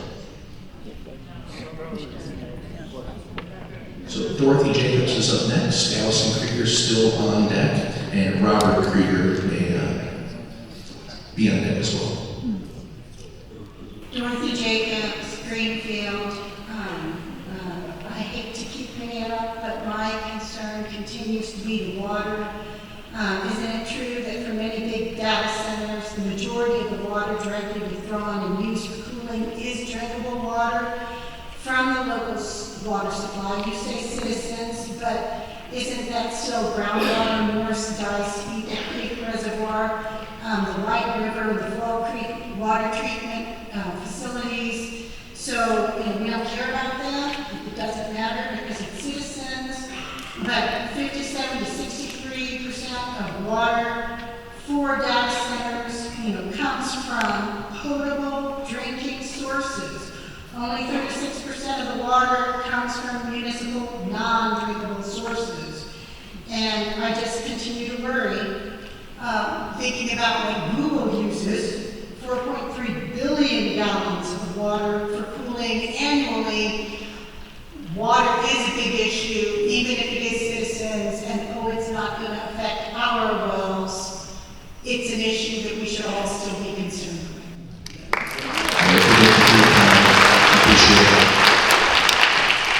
All right, Allison Krieger, you're up next. Robert, you're still on deck, and Mr. George Robert Livingston is also.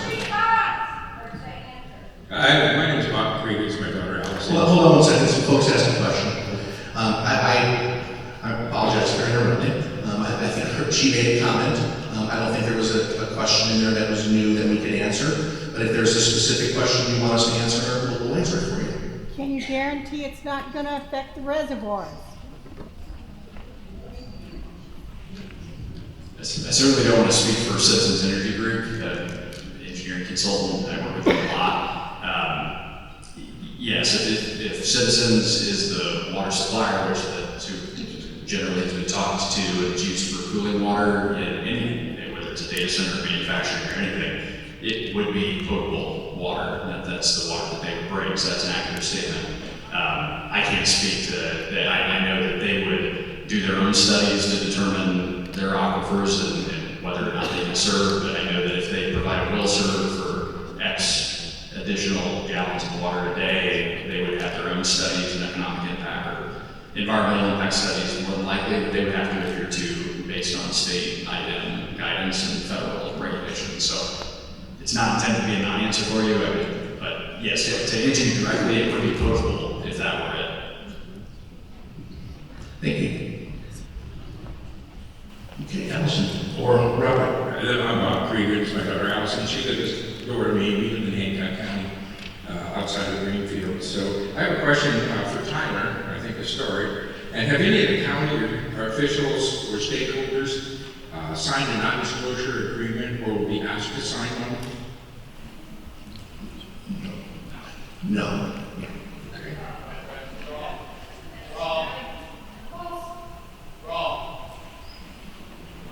Okay, let's have your next question, sir. Okay. Concerning the taxes, people have been talking about it. Indiana House Bill 1405 passed into law in 2019 allows tax exemptions for data centers that invest in $25 to $150 million in the county and community. And this includes property tax exemptions for IT equipment and state sales and use tax, including tax on the energy that they use. So again, what tax exemptions or reductions will be offered? I think we've done at this point our best to answer that this way. We don't have that information because the user who will end up wanting to site at this PUD is the one that will ask for an incentive, not this development.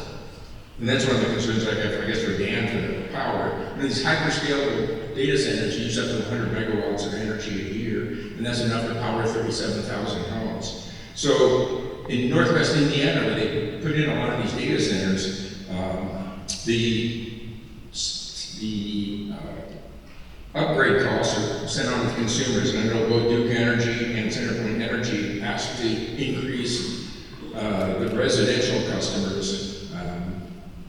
I know Duke wanted at least $27 a month, and that was reduced, and CenterPoint was seeking to raise monthly bills by $47. So what are we seeing in terms of this power being passed on to us? Thank you. I think that gets to the question earlier when I talked about the allocation study that we do, and so it's a process prescribed by the state, the IURC, where we determine the extent of what upgrades would directly benefit the user, whenever that's determined, and those costs are allocated directly to that user. And any other costs that would be a part of the project that benefit the overall grid, what we would typically expect is some reliability options that would exist after a project like this that don't exist currently. Then the IURC determines how much of that goes to the project and how much goes to the overall grid, and it gets allocated like our regular costs. But again, it's over the entire customer base over many years, so that any impact would be minimal. Well, that impact, in Northwest Indiana, data center is pretty substantial. Up to $40 a month extra on energy costs. With that. The other thing too is House Bill 1007, which just signed into law 2 days ago, and that allows a credit for these facilities to get a credit against the state tax liability for manufacturing small modular nuclear reactors. Is there any consideration in this PUD to use that source of energy, since the energy production, I know you have the transmission lines, but the production would be pretty extensive? We're not aware of the legislation that you're referring to, and there are no plans to do this. And nobody's talking about the backup generators required for this. I know both Chesterton, Indiana, and Fort Wayne, Indiana declined data centers due to the fact that they used up to 36 diesel generators, each with a 6,000 gallon capacity for backup that they have to test twice a month. In addition, it has to be redundant, because if the data centers lose power, they're out, basically everything goes down. So they have a redundant system to that original backup system. So anything about the backup generators and the noise and pollution they produce? I mean, there's really nothing here to add. I mean, the sound attenuation. Anything from a noise perspective would be modeled, so that would be part of that noise study that gets done. To your question, yes, that would be taken into consideration, and there would be an understanding of what that produces. Okay, it's more than just the noise, obviously, with these diesel generators running with that. The other thing too is, probably for Jim, are they currently drilling test sites in this proposed, this PUD? I saw drillers out there. So from a drilling perspective, what's happening on site right now is geotechnical work. So they're trying to understand what the soil composition is and what it can withstand, so very pressured soil. So that's what's happening right now. And will they have written assurance from Citizens Energy and other water suppliers that our aqua table will not be drilled on? So that would be included as part of the utility plan that's provided. So that would be part of the detailed plan provided in the PUD that will have to be provided to the county for review. And again, those will be offered at a further meeting that we can come and listen to that. Great. And the security of these centers, often these centers require concertina wire or razor wire and guard towers due to the sensitivity of the information. Have you been working with any data centers that have that degree of security? I'm personally not. Usually there's some pretty strict prohibitions on that style of fencing in the local ordinances. There's oftentimes security cameras, CCTV, what you see in any type of sensitive environment with, but no, I'm not. And we've been involved in quite a bit of data center development across the country. I would say too, as far as fencing is concerned, we would follow the county's fencing standard. We haven't asked for any modifications to that within the PUD, and we don't intend to. All right, thank you. And I just wanted to say I enjoyed one of the delicious peach slushies from Puddles on the way over here. So,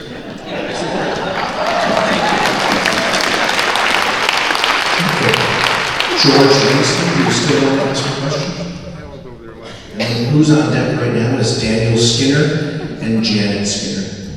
You mispronounced my name earlier. I'm sorry. First of all, with the facility going up against Tubbs, I'm a former member of the Tourism Commission.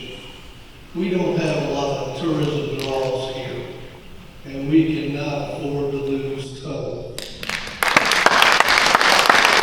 I'm not speaking for the current tourism. She's here to do that. But it is a concern of mine that this could disrupt the ambience of what Tubbs does. My other question, I got two. One is, you say evaporative cooling. Are you planning on using any closed loop water cooled into the equipment? You are?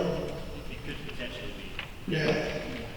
Then I'm concerned about what kind of chemicals would be going in that. Ethylene glycol, propylene glycol, and there's a really technical name. Hexachlorine is the end part of it. I know this system because I had it on an airplane that I was crewing in the Air Force. So I'm concerned about those chemicals getting in.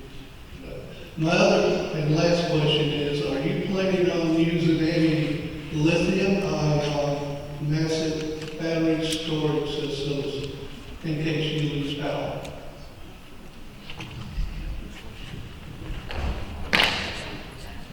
At this point, there's been no consideration of any of those types of uses within the site. We're not anticipating it, but technologies are changing. But there would have to be safeguards in place that if there is closed loop systems, that is not able to affect anything. Potential advantages in closed loop system is that there's less water usage, with something like that. So that will be looked into by a potential user, but from our perspective, it doesn't affect the actual zoning itself. There's other agencies that are involved, which is NIDEM, and environmental agencies that have oversight over the plans too. Yeah, I was just going to say, depending on the specific, there's spill prevention plans required or containment barriers you've seen outside, you're probably familiar. I would say that, oversight from, depending on a particular user and the type of thing they would use, there would be state and federal regulations that need to be followed, and then really get through the TRC process. Like I started because of the inherent fire dangers with the ion batteries. And if you go around and look like out in California, they have massive sprinkler out there. It took them several days to get it out. And all that water that's going on there was toxic. Thank you, Mr. Langston. Daniel Skinner and Janet Skinner. Sorry? Oh, he was just, again, thank you for asking, he was just again expressing his concern about lithium batteries and the potential for them to catch fire, and was curious about that. Janet Skinner, Daniel Skinner, and then on deck is Charles Gill. Okay, the Skinners have no question. Charles Gill. No questions, okay. Rebecca Chapman. On deck is Kathleen Rice. Good evening and thank you for being here.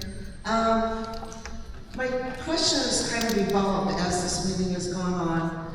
I'm hearing a lot of, we don't have committed users, we don't know about tax abatements, we don't know about this, we don't know how far out the noise study is going to go, we don't know this, we don't know that.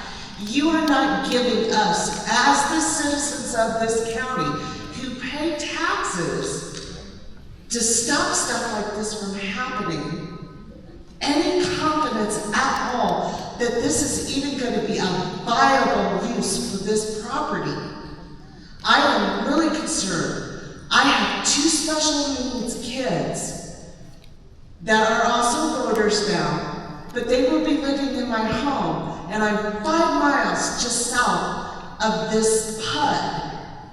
That noise study has to go well beyond what the normal standards is going to be. My girls have hyperacusis, which is super hearing. They can hear a traffic light tick and know when it's going to change. The noises that are going to come off of this PUD are going to massively hurt them in terms of headaches, in terms of their health. It's going to basically drive them insane. And this is wrong. I highly recommend our commissioners deny any of this and stop it, because this is, you are not giving us any information that we need that is going to put us at ease. One other question that I have on the one plan that's on the floor, there's like a little triangle type jot of land that is off to the side that runs along Buck Creek. I have seen in different plans that this is kind of labeled a water dumping field. What would that be used for? Is there going to be toxic water that's going to be going into this 32 to 40 acre field? Is the EPA going to be involved? Is it going to be lined? Who is going to be monitoring that so we don't have ground leaching or it run into Buck Creek? What kind of guarantees are we going to be given that we are protected? Thank you.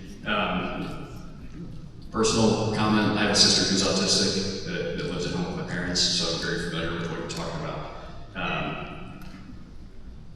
The noise is going to dissipate much quicker than 5 miles away, I'm telling you. That's what this sound study does. And that's going to be a very transparent process as we look at that. So to speak to that aspect, candidly. And then from the portion of the site that's bumping out there to the left, as we've been specifically working with Jim and looking at it from Aqua, Indiana, wastewater treatment plant, what's common, and I say common as in it is an option, but it really depends on how the site develops, the specific users and their technology, is when I mentioned before, if it's an evaporative data center, or I should say any type of, I did a Ken's Foods facility in Lebanon as an example, where they make sweet baby Ray's barbecue sauce. They have a certain amount of acidic flow that comes out that you can't just send directly to the wastewater treatment plant. You have to do pretreatment before you can reach a level that's acceptable to discharge to the treatment plant. Similarly, there are cases where there's some degree of pretreatment required for a bunch of different reasons, but some type of pretreatment. If, and I say if because we really don't know, that does border up against Buck Creek. We have looked at the feasibility if we were to go and seek a new NPDES permit, it's an NPDES permit from the federal government for a new outfall. You could hypothetically build a treatment plant and have its own outfall into Buck Creek there. That's not the plan, we don't have it, but that is an option. Point is you have to work with the state and the federal government for any type of discharge to something like that. It is not a dumping field or anything like that. It's just an area that it would be ideal, similar to where Western Hancock's wastewater treatment plant is to the south. Wastewater treatment plants typically are adjacent to a blue line stream. So they have an outflow point. So once again, we still don't have any guarantees. It's an I don't know situation yet. I think that in itself is what's concerning most of us as residents. And I am sincerely asking our commissioners and our council to not support this.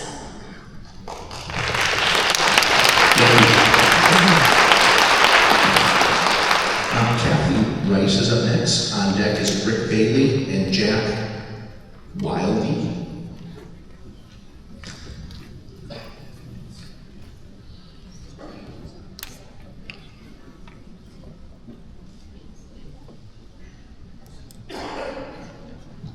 Kathleen? Okay. Rick Bailey, you're up. No Rick Bailey? Yeah. Okay. Oh, well, are you Kathleen Price? I don't know. We've put these stacks in order. So as you arrive, they got put in the order of your arrival. So I don't know. But if you go talk to one of the people in the back, they may be able to help you. Brian, sir, please share your name. And Jack Wiley's on deck. This is Jack. Okay. Chuck Fox is on deck. My name's Jack Wiley. I'm in Vernon Township. And my concern, the reason I came here tonight was the potential for an on-site power generation. Maybe this goes to Duke. And as far as the pouring that's going on, are they potentially looking at siting a landfill in the area for any on-site power generation byproducts? So we would absolutely restrict landfill from a use within the site and we'll make sure that that is not included as part of anything on the site. From a generation perspective, you could see something on site, such as solar for the buildings that could support this. The focus with Duke Energy has been grid connectivity. There is the need for backup power, so that could take the form of diesel generators on site. There is the potential that could be considered, but the focus at this point is grid connectivity to be able to support the projects. Thank you. Chuck Fox is up next. On deck is Mark Dudley and Carol Pearson. Carol Pearson. Good evening, my name is Chuck Fox. I live in McCordsville on the wrong side of the tracks, and since my last name isn't Amazon, there's no road improvements to help with that part. I'm going to give a little bit of a curriculum vitae. I will try not to take too long because I would love to cross-examine you for an hour, but basically I have an electrical and computer engineering degree from Purdue University. I have a master's degree from Carnegie Mellon University. I am an attorney for 15 years in the state of Indiana doing intellectual property law. I have worked in data centers. I have worked in data centers that I'm not allowed to tell you about. I know a lot about what goes on inside of them, and I know some statements that have been made tonight are factually inaccurate. That is not hearsay to my colleagues to my legal colleagues. That's from personal experience, okay? These are considered assets by the companies that purchase them, and we're typically talking large Silicon Valley outfits. We're talking Amazon, we're talking Google. This looks kind of like a Google one. I hope you're not infringing anyone's copyright there. Basically, these are not for our community. These are assets. For example, many folks here might have some experience with agriculture or other work. Maybe you have a work truck, you have a tractor. You buy that, that's a depreciating asset. Now it's valuable. You like having it, but it's a depreciating asset. These data centers are much the same way. They start depreciating as soon as they get purchased, and eventually the company that bought them gets tired of them because things move on. We've seen, and many folks have alluded to this, the amount of electrical usage per unit area, per square meter inside of a data center has been rising exponentially over the last 10 years and will probably continue to do so because Moore's Law is dead, for those of you who know what I'm talking about. Basically, the requirements go up and up and up, and what we build today that might even be considered future-proof, it'll last a few years, but it's not gonna last forever, and then you're gonna have an abandoned building because the company will move on. You sell your old truck, they're gonna sell their old data center, it's not gonna be here forever. Tunnels has been here for almost a century, okay? These things are not gonna be here forever. You can have abandoned buildings. This is how it works, this is the economics. We are seen as a resource because Google is in California where water costs a fortune, land costs a fortune, everything costs a fortune. We're the cheap ones. They come to us as a cheap resource to throw away once the depreciation curve hits, okay? That's it. All right, and by the way, it will not generate jobs. These things, virtual BMCs, okay, the folks that are using these data centers live 2,000 miles from here. Occasionally they'll fly some folks out when the hardware breaks so much they can't fix it remotely, but you're not gonna get a job because there's a data center here, okay? You aren't, okay? So I do have a question, by the way. And my question is more legal. I want to thank many people here for asking very good questions, probably better than some of the ones I could have asked. My question comes down to, surge development doesn't exist, by the way. Surge industries, or industrial or industries, based on the State Department of Indiana, does exist. And it's the same thing as, I'm trying to get the name right. I've said it 10 times today. It's this, what is this, Rehoboam Construction, something like that. It has the same address as that. This company's only existed for 3.5, 4, not quite 4 years. And my question is, you've never built a data center, have you? Is this company ever been responsible for building a data center or for even, and I realize there's a whole lot of vagueness here. Well, we're only doing the PUD tonight, but, and maybe there'll be a data center, or maybe not. But have you ever done a PUD before? Because this is a very new company. I don't understand how it's capitalized. I don't understand the relationship with this other construction company, which has done some things. They've never done a data center according to their own website. So I'm very concerned, like, who's doing what does this actually mean? Who's getting the money here? And what is the corporate structure going on? I'll leave it there. You probably can't answer all of that, but yeah, there are some real concerns here. I appreciate the question. I guess for my involvement, I'm a resident of Shelby County. I'm actually the owner of Runabout Construction. Runabout Construction has been in business for 56 years. We employ 75 people, including a number that live in Hancock County as well. I've been a member of Hancock County Economic Development Council for almost 18 years. We've built numerous projects in this area and really across the state. So I've always been proud to be part of those. We've always been very focused on working with local economic development, supporting good growth within communities. I currently serve as the president of Shelby County Development Corporation. So economic development has been always very important to us. So you can go back on the Secretary of State's website. You can find Surge Development. It is a company that I own and I've owned for a number of years. We've done numerous industrial-related projects, including hundreds of millions of dollars of investments by companies in other locations, infrastructure development. So we certainly have experience and understand this. My past experience, I've served on planning commissions. I understand the process, and my approach to these types of projects has always been a very community-forward approach. What we really have focused on here is having an open conversation. I think we've been very forthright with the level of effort and detail that we've gone into in studying the site, and then providing that. I really do encourage folks to read through what we've provided, because I don't think many other developers would have ever done that. Most of them would have just said no comment. But that's important. It's how we can do something different and make this a constructive community process. So I thank you for your questions. I thank every single person in here for their questions and interest. And my contact information is in here. I do want you to contact me. If there are ways that we can constructively make this a better project, we're going to do it. We want this to be a good thing for the community. I've been in this area a long time. I want to see it do well. I think that's good for everybody. Thank you. Okay.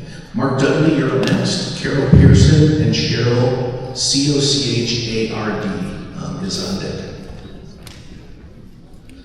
Is Mark no longer here? All right, we'll move on. Carol Pearson. I'm Carol Pearson. I'm from Greenfield, Indiana. And first I would like to say that I enjoy going to Tuttle's, and I do hope that if this project moves forward, their business is able to stay open, because it is an important resource for our community.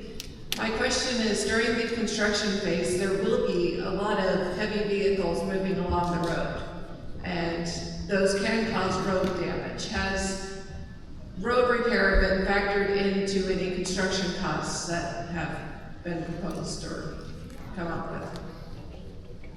It absolutely would be, and that would be, you know, addressed through the detailed plan, through the process. We would identify, you know, what the best routes are. And if there is damage to county roads, you know, that would be a requirement of the project to take care of that, and to work with the county engineer and to make sure that, you know, nothing is left in a bad situation. So that absolutely will be addressed as part of the normal county processes.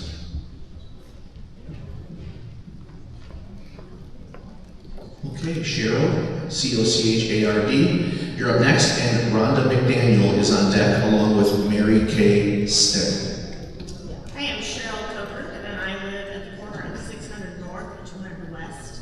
And Serge has answered most of my questions along with most of the panel. My question would be more for the county developer, is I don't understand why the western portion of the county, I understand we have the airport out there that went from Mount Comfort Airport to now Indianapolis Regional, which was like a death knell for the rural aspect of that portion. Agricultural is non-existent to the point of coming to 400 because we have warehouses. Some have sat empty. Some, like Amazon, are very profitable. Walmart, very profitable. But I think it's very ironic that the two things that I think of when I think of Hancock County, especially for tourism, is the King and Barn and Tubbs Orchard that has been in business for 95 years. I want to know, if I were to miss a tax payment or whatever, the county would be looking for me. They would send me mail of some sort. But when the county does things within our area, whether it's at 109 and I-70 or at Mount Comfort Road and I-70, I find out about it by a neighbor putting a letter in my door. I find out about it by an email sent by a friend. I want to know how we, the people of Hancock County, whether we're eastern, western, south, or north, can have a say in what happens in our backyards. I'm not against growth. I think data centers are needed. I work in a facility, a hospital, where we use clouds that data centers support. But I'm not about rural areas being converted into this. I come from Rush County. I've lived in Greenfield area since 1992. I have to drive to my mother's house, who is 83, in the Shelby County countryside that is now littered with solar fields. I just want you to know, to the Hancock County people, that I think you should have our opinions do matter. And I would like a way for you to reach out to us rather than hearsay or a Facebook post or maybe a blurb in the newspaper. Thank you for that. I think it's absolutely essential that you know this. We want this feedback. You can go today, tonight, right now.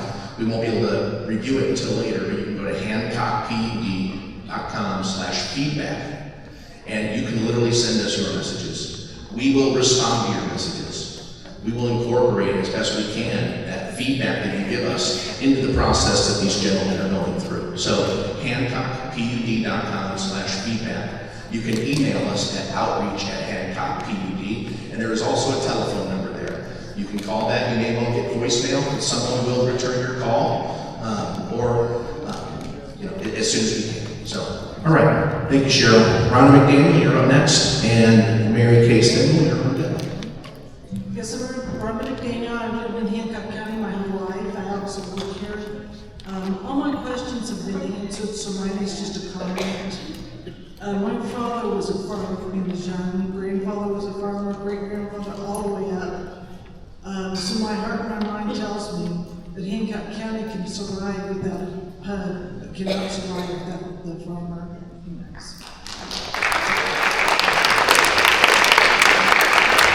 Thank you. Mary Kay, you're up next. On deck is Donna Leota. Mary Kay, are you still here? Okay. Donna Leota, are you still here? Okay. Julie Sedan.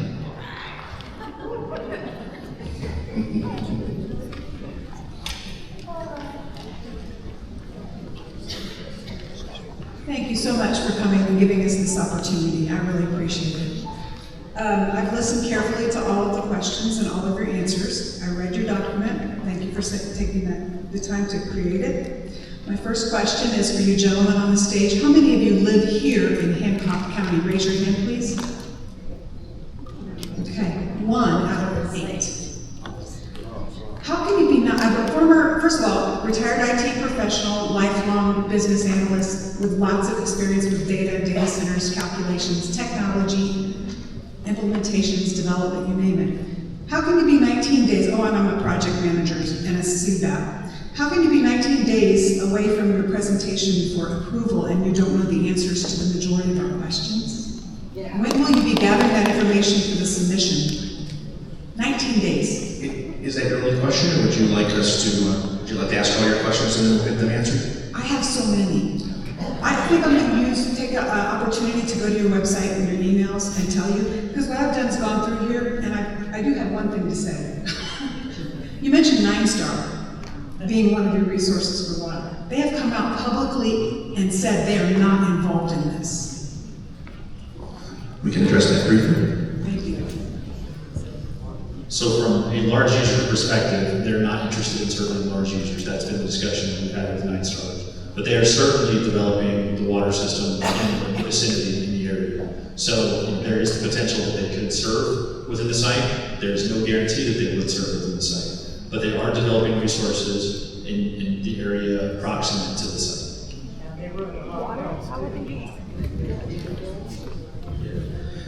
To answer your first question, again, I want to go back to what the intent is of the process of going through the plan commission and ultimately through the commissioners and really emphasizing the difference between a preliminary plan and a final plan.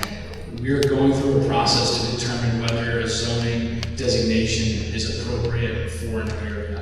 We're basing this off of comp plan, and we're essentially crafting the rules and regulations of which any potential user who goes into the site is going to be required to use. There's not a requirement during a rezoning process to have a definitive owner, but rather we need to properly set the rules and regulations that are going into place, and we need to make sure that we're abiding, or at least listening to the comp plan and trying our best to abide by that. And so that's what the zoning hearing ultimately is going to be for. It's not about who exactly is going in. That's something that gets addressed in the final detailed plans, and there's a public hearing that will address that as well. Okay. I'm Larry Sedam. I'm her husband. I've met you. So I'm going to bring up the point. This is a PUD. Doesn't necessarily have to be a data center. So let's bring up the fact that anything that is zoned can go into that PUD, which could be warehouses, like we need more, right? Or it could be light industrial. So just because it's not a data center doesn't necessarily mean if it becomes a PUD, we don't have to have these hearings anymore. It doesn't have to go to the planning committee anymore. It can go to tech and gets passed on. So with it being a PUD, it could be all kinds of warehouses in place. It could be all kinds of industrial. Just because we say it's going to be a data center, they can fill in everything else with warehouses or anything else. They can block off a certain area, and as long as they get it approved by tech, they can put whatever they want. And I do believe someone said, now, correct me if maybe I heard you wrong, but you're going to fill in the areas that you need to make it profitable. Yeah. Is that not what you said? Yes. I'm going to address the zoning portion. No, I want him to answer the question. Randy. I don't believe that that's what he said, sir, but I'll let him. No, I talked to him in a meeting at the planning committee, and you're going to fill in what you have to make it profitable if there's to fill around the data center. So we were asking for industrial uses within this PUD as well. Yes. I think that's very clear. We were going to go through and we were going to take some of the blanket industrial uses out. That's been a discussion that we've had, and we will make determinations on that. But to your question, I mean, it is the intent that you get the best use out of the ground. So, And the 50 cars, the lack of traffic, if you put warehouses in there or other facilities or factories in there, all this is not right. You'll have traffic, you'll have big trucks, you'll have stuff in there, in a PUD. That's what we need to understand. It'll be more than just a data center. Things will go in that PUD area. Understand that. well, that truly is the intent, is to think about this area holistically and to plan for that. And, with it, we're gonna require that utility plan be submitted. We're gonna require that traffic plan be submitted at the detailed plan phase to make sure that all those issues are being addressed. So if I could go back to my question, you were 19 days away from your submission on the 27th.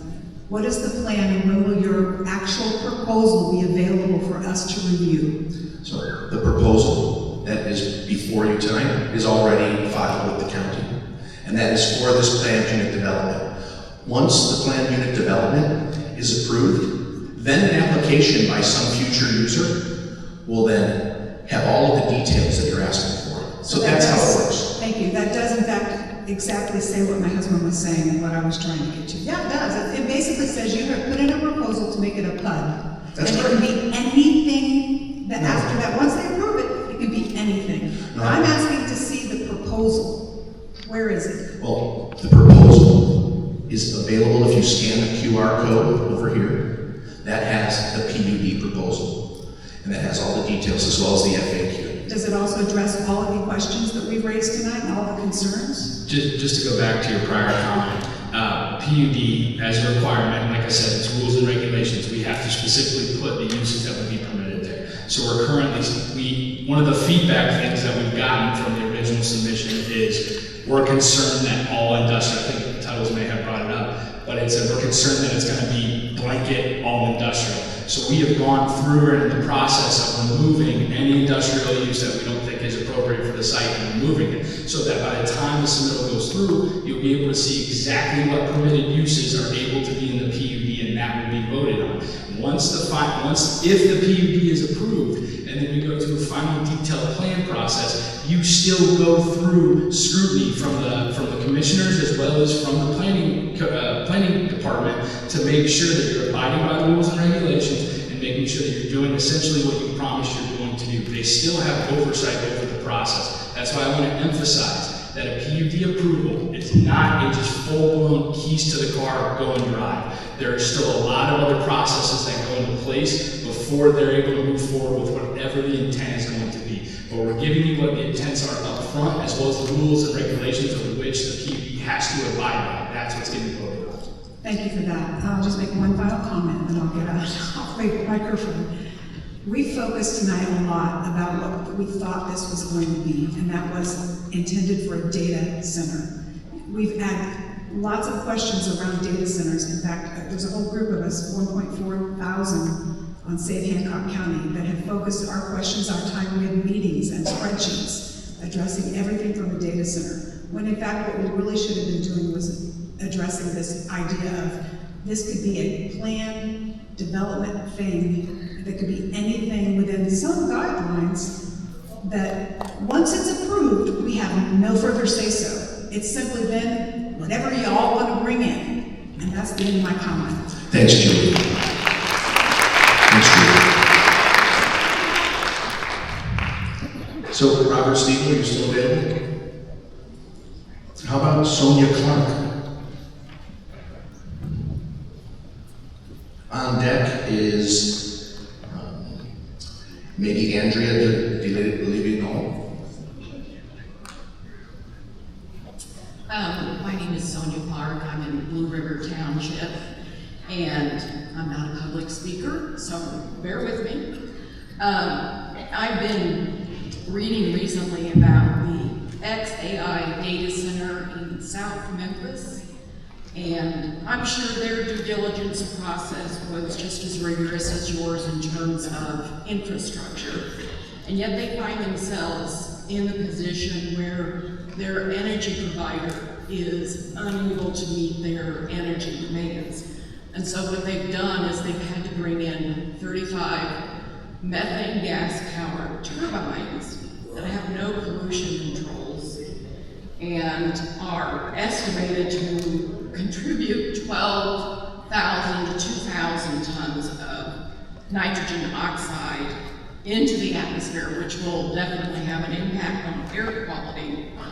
So how do we know that we won't find ourselves in that same position? And what are our backup plans if we do? I know you've talked about the redundancies and 9-star. I've heard people talk about diesel generators on site as backup, but if you're going to use 9-star, that's going to be a build-out process, and the data center isn't going to shut down while they're building that out. So, what's the plan? Well, there's a lot of oversight, related to anything like that. And so if there is any type of generation on site, whether it's solar, whether it's diesel generators, whether it's natural gas, that is all regulated through IDM, air permits, federal government. There's a lot of oversight related to that. Our focus is at this point in time is with grid solutions to be able to provide that electricity, and but that's not to say that there's not going to be backup on site to be able to support that power. So if there is anything related to that, it does have specific processes that has to go through, and there are approvals that would have to happen. That it would take some time to work through those things, and that would be a public process as well. Right, but my point is, as I said, the XAI Center in South Memphis, I'm sure they did all their due diligence too, and yet they still find themselves unable to meet their energy demands. So, I mean, who's to say that we will end up there, and what is going to be the solution if we do find ourselves in that? Is there a backup plan for that in case your redundancy systems aren't enough? This is a great bit of feedback for us, and I think what we should share with you at this point is that this backup plan that you're referring to is something that the user would end up dealing with. And so this is valuable feedback and good research that we can use to inform the project team and share with others. Are there any other questions? Thank you so much. So I know I butchered the name, but I'm just going to try to Andrea, Delivin. It's Andrew. Andrew, I'm sorry. Thank you, Andrew. My name is Andrew Delivin. I am a member of the Buck Creek Town Board, and my comment is really to those people who live in Buck Creek. As we continue to build out this TIF district, you, the local taxpayer, is bearing 90% of the burden of the fire and safety operations in the town of Buck Creek, because we're not guaranteed any of the funds that the county collects in taxes. The state law says the county may use 30% of the taxes collected in a TIF district for public safety, but there's no guarantee that your local township gets that money. So as homeowners, you're paying a broad share of that cost. We just committed the township to $30 million in the last year. I'm sorry, $3 million in the last year for new apparatus. None of that money is coming from the county. Thank you for your comment, Andrew. Tim McDaniel, you're up next. On deck, Kristen Kruger. Is Mr. McDaniel still here? No. How about Kristen Kruger? Thank you. On deck is Christopher Cole and the Boardman family.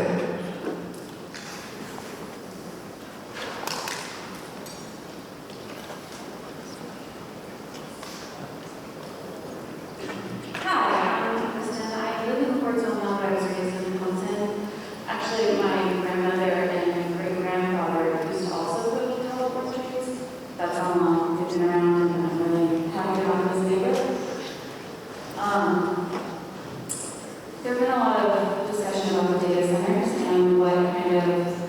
job opportunities or really lack thereof. I have a mission there will not be very many jobs that come with these developments.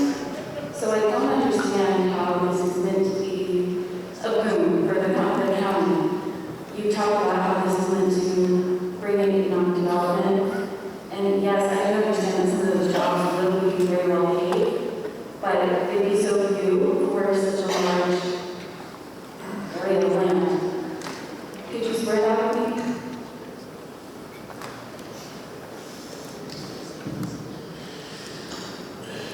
Well, the most recent workforce report we got from the Hancock Workforce Development is that in March of this year, Hancock County had an unemployment rate of 2.8%. And there are counties around Marion County that are even lower than that, 2.6%, 2.5%. We have full employment.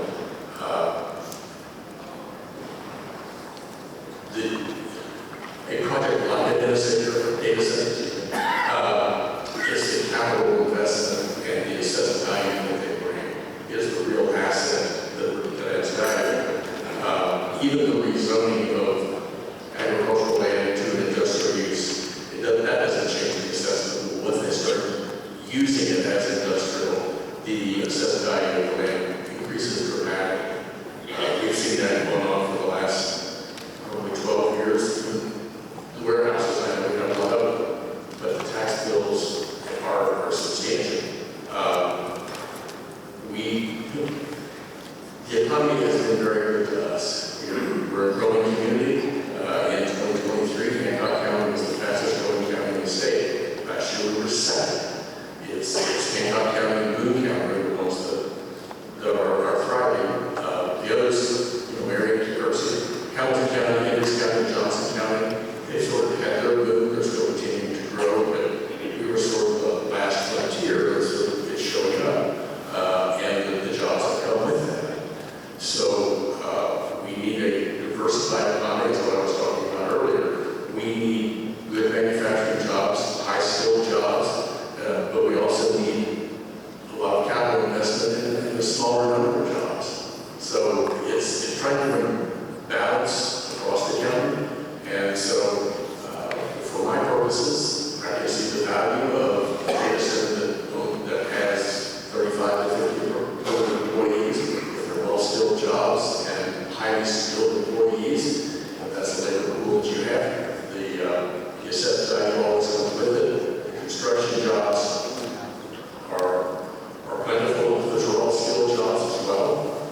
Military equipment operators, or all the skills to build a building, all the skilled people that have to put the electronics in those data center types of buildings. Those are all skilled jobs, and yes, at some point they go away. They're temporary, but that temporary can be 6 to 8 years. They're working in your community. So there's a real benefit. They create jobs, they may not create a lot of permanent jobs. Okay. Up next is Christopher Cole. On deck still. Christopher, are you with us? No? How about the Morgan family? Are you with us? No? Yes. Yes? Okay, very good. Brad Morgan, Kelly Morgan family. We live on about 6 and 600 North, so pretty close to where this is going.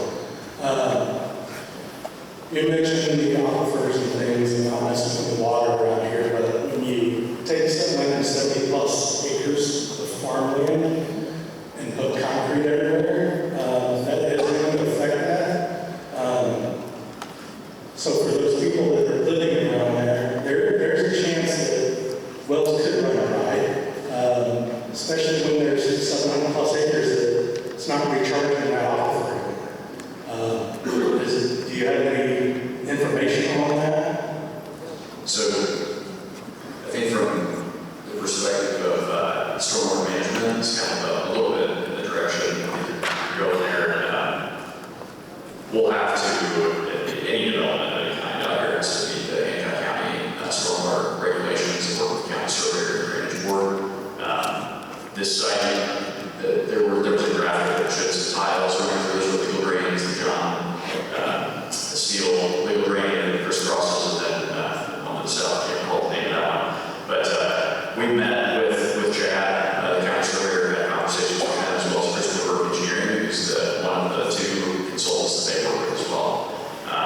Today, when it rains, the water absorbs and or runs through washes on its way or on to Buck Creek.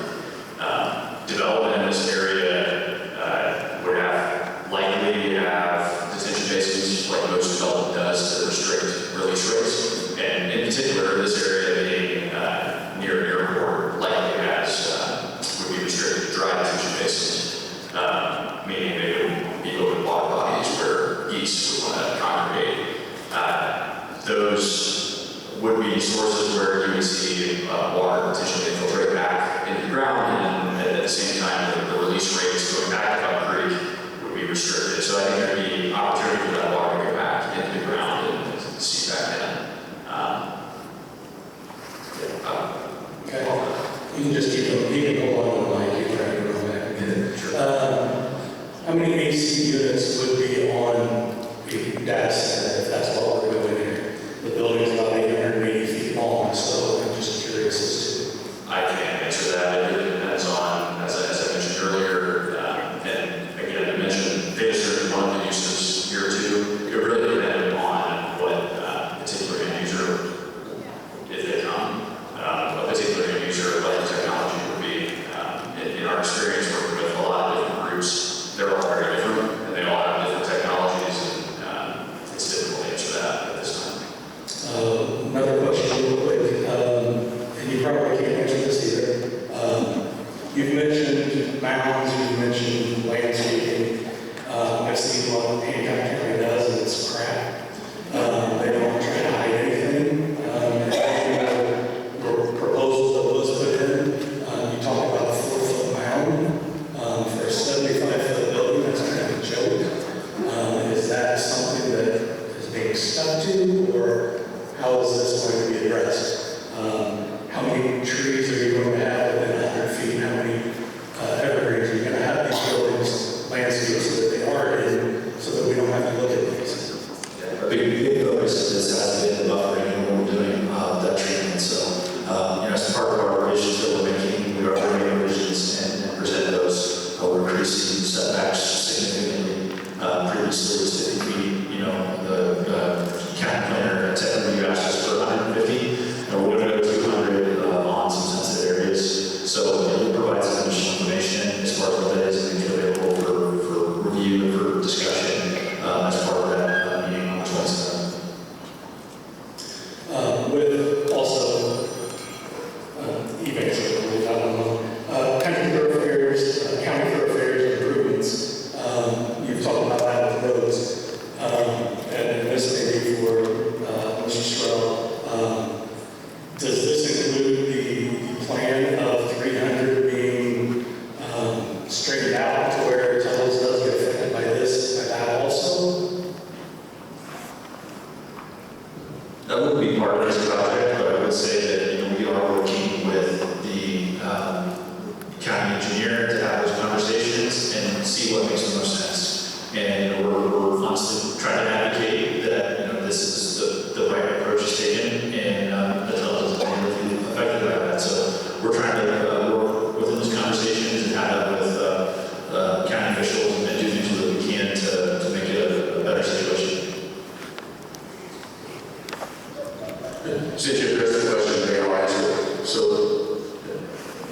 Gary Poole and Mr. King and I have had multiple meetings together as well, and quite frankly, Caleb Brooks, the county mayor, have been in those meetings as well, trying to figure out, because when I talk about the comprehensive plan in 2023, is adopted that included the thoroughfare plan as well. And so the original thinking was some alignment or realignment of County Road 300, but in light of the way things have been developing, that is under constant review and re-review. So I would say that the finalized plan is not yet done, but that's what they try to get into. Thank you, Sport. And then to you, you stopped by my house with the papers, and thank you for that. I appreciate that. You're welcome. The reason I said the board and family, I just want you to know, is because all the names were up there, all that came with you, and I didn't know it was going to step up. Thank you very much. Thank you all for appreciate you. Thank you. So, Matt Kelly, you're up next to me. So what I think we should do is, it's almost 9 o'clock, and I got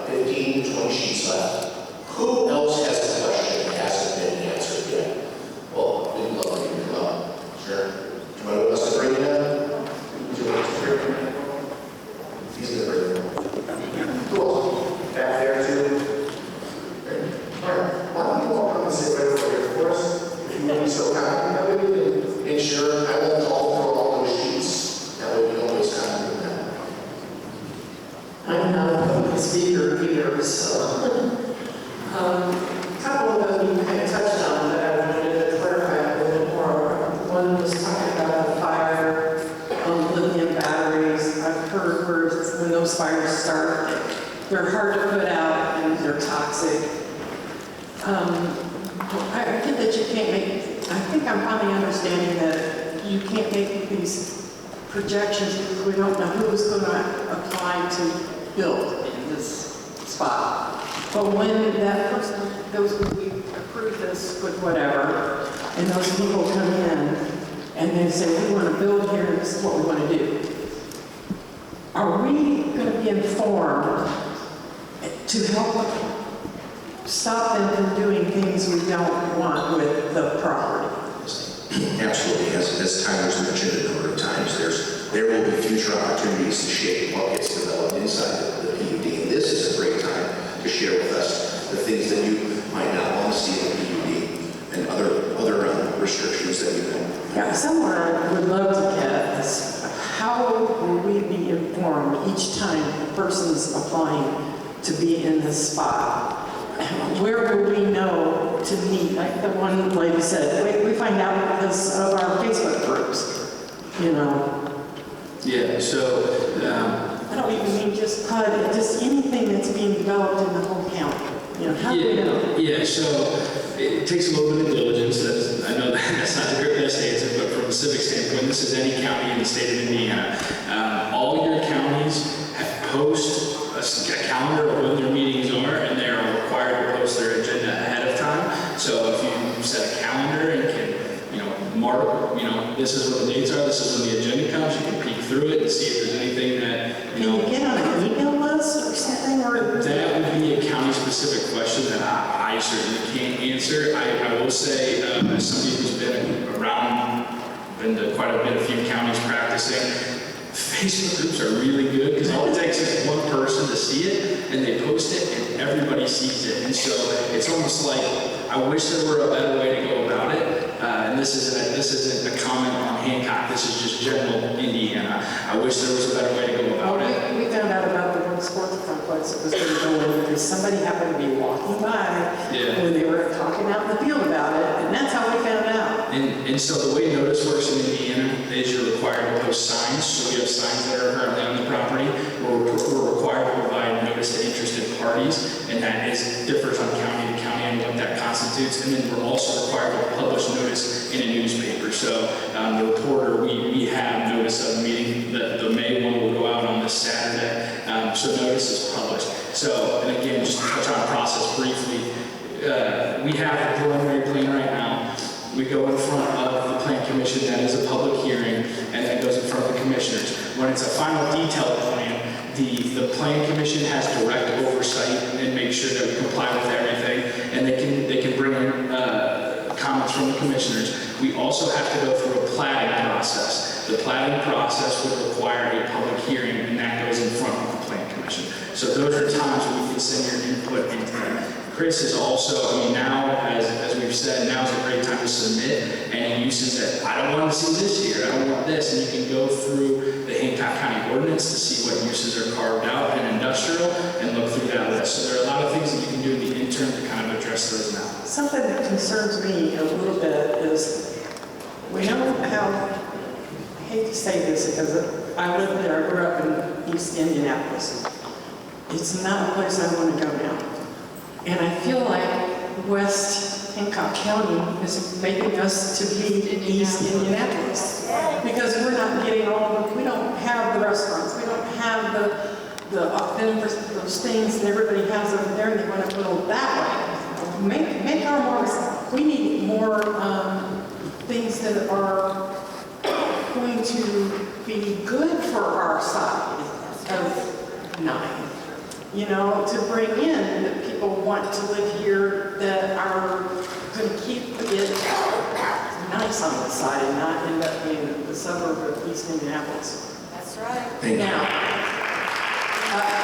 they also touched on, someone said something about, what happens if we do all this and do the best we can and put all this in and somebody comes in and they approve them all and then you don't get it doesn't work out, is there something we will be able to do to make that company do something different? You know, like you said, where they're having troubles and they did everything we're doing here right now. Well, we can't speak to what they did on that place, but what we can tell you is there will be requirements, and the county will be able to hold them to account. Well, I'm sure they had requirements too. I'm not certain about their requirements, but I do understand that. That's why I thought that her information was useful, and that you should ask for a backup plan. Because I don't even necessarily need a backup plan from their company coming in, but unforeseen things that come up because things do change. Now these people say, well, too bad we're already here, you know, we don't have to follow these new rules, you know. And, you know, I don't know how we would stop that. One last thing, and this is probably me just being a paranoid person, but in our world today, I'm concerned with some of these data centers that national security, blah, blah, blah. What's to stop that from us being targeted then? That's right. Of bombs or something of that nature. You know, I don't want my area to be a target, a national security target. Hell, like living close to the finance center for the same reason. You know. Well, thank you. I didn't catch your name at the beginning. I'm sorry, Julie Robertson, and I live in Spring Lake. Thank you, Julie. Appreciate it. And I think that's probably everything I needed to know. So, why don't we do this? Is everybody that's standing right there? We need to ask a question. Wonderful. Ma'am in the green shirt, if you'd step forward. I'm Donna Hines, and I live in McCourtsville. And I'd like to remind everybody that our county commissioners are elected, so your most powerful tool you have is to vote. So it appears to me that this property and a lot of other properties got rezoned in the midst of COVID, when clearly people were very busy burying their loved ones and dealing with a lot of issues, including some people trying to work and some people were at home, daycare issues. And so I just want to know exactly how the PUD, it got rezoned and became available for development, which may be anything under the sun, a data center to a who knows what, depending on whatever our elected officials agree to. But how much input did Tuttle's have in the midst of this rezoning? So we're in the midst of that process. Nothing has been approved at this point. What we handed out is a packet of information. They asked us highly specific questions, asked us to mitigate some things, and we got back to them and we published for you our responses to all those questions, which are very meaningful responses with mitigation efforts and other ways that we can mitigate the impacts on their property. I encourage you to read the document that we shared already. I did read it, thank you. Okay, someone else if you'd step up. Thank you. Hi, I am Marsha Moore, and I live in Greenfield. And most of my questions have been answered, but I want to address a couple of concerns that have been raised. I am an elected official, and Hancock County does have an opportunity for any person in our region to sign up to get alerts. You can go on the county website, it's hancockin.gov, and I feel very compelled to say that Runabout Construction is also a very honorable company. My Uncle Nick founded it. So my question, personally, I do not like our comprehensive plan. I went to the public hearings and the meetings on our comprehensive plan, but growth is inevitable in Hancock County, that is true. My concern, we've talked a little bit about how a data center doesn't particularly have any real security issues by police or fire if everything's going well. My question though, knowing that other items could be put in this PUD, is what type of fire impact and police situation and environmental cleanup preparations may have already been planned for if a catastrophe does happen. Yeah, it's gonna be great if nothing happens, but what kind of contingencies should a proposal for a data center come to fruition? Well, it's very nice to meet you. I just want to say how much I think the world of Nick and Mike and and Judy that passed have just been wonderful to me, and just always enjoyed the relationship and the opportunity to work for this company that I do. I've always been very community minded, so I just appreciate all that they've instilled upon me. Your questions about these types of situations, that becomes a very deep conversation as part once we have a particular user involved, and that needs to be a direct conversation with emergency services and with the county to make sure that the resources are there, or that the company is providing the resources to the county to make sure that they can support that. I've seen that time and time again with projects that I've been involved with, where a company may contribute dollars to purchase fire equipment or necessary things to support their use. So that is very much something that would be part of a process. Once a company signs on and starts to go through that detailed plan process, that they would work with local EMS to make sure that the concerns that EMS are addressed, and that EMS understands the plans the company's putting forward as well. So essentially you're saying at this point, without a specific proposal from a company, we don't particularly have the ramifications of any kind of economic impact or to the public safety. That's right. Correct? Thank you. Thank you. Who would like to step up next? My name is Teresa Holland, and I live in Greenfield, but not in the city limits. I live off of 200 West, so I'm in the western part of the county. And I have two questions, just basically they're clarifications, because everything I saw about coming tonight in the newspaper and everywhere about Facebook, newspaper, everywhere, it was about that this was about a data center. And so, and I even noticed on your very first slide that you had up there, and also on the brochure, that's very nice, that it says that this PUD is being a mega site. So my question is, in doing some reading on my own, I found there are 4 basic categories or tiers of data centers. So when you label your materials as a mega site, are you talking about anything can go in here, or are you talking about a mega site data center? Because I have also found in my readings that a lot of the data centers are called mega data centers. So I wanted to have some clarification about what exactly, as the night has gone on and we've heard more that anything can go in there, we're not sure what's going to go in there. I just would like some clarification as, is this PUD primarily about a data center, and if so, what tier, with 4 being the largest? I'll go ahead and answer that for the team. This is not primarily about a data center. This is about a planned unit development that will allow particular industrial uses, and those uses will be part of the planned unit development plan after it is, if it is approved. Okay. And then my other question, I know you said it's not about a data center, but is the primary goal for attracting someone into this site a data center? No.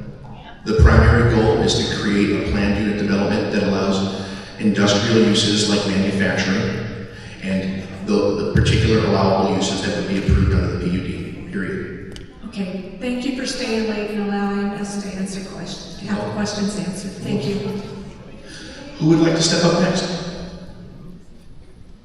Hi, I'm Vanessa Brizendine. I've lived in Greenfield most of my life. I work at Teleorchards, and the thing is, once you've been there, there's a feel, there's a smell, there's a lot. that goes with Tuttle's Orchard. And my question is this. I read where Tuttle's asked you why this location. Where else did you look before you put this PUD area here? Where else did you look?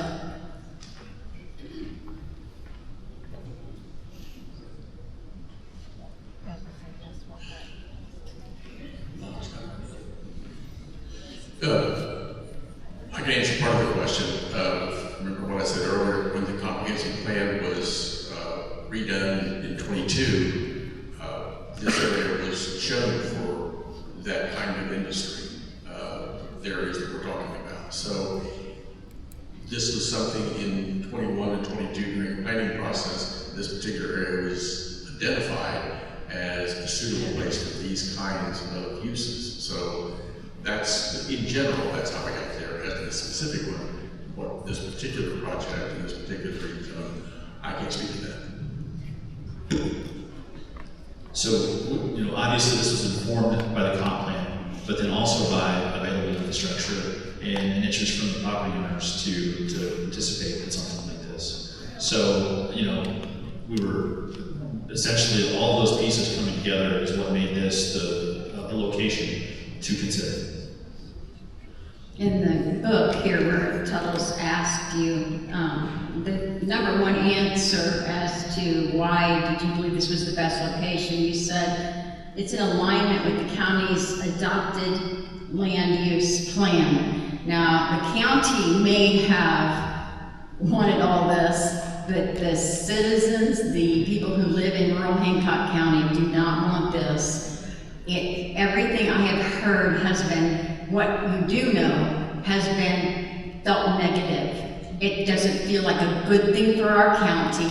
It doesn't feel like a good thing for Tuttle Orchards, and I'm really concerned about that, as well as many of us are. There's so many things here that, and I appreciate your time and listening to our questions and answering best as you can. And my fear is, do you have any users? You keep talking about you don't know who the users are going to be. Do you have any users so far that you know for sure want to come in and use this? There are no users committed to this. So we don't have any idea what's going in here, other than it'll be industrial. There are no users committed to this site. Okay. And we give you all. I just hope that this gets turned down and doesn't happen. I hope this isn't something that's already gonna happen and we just gotta deal with it, because that's what it feels like.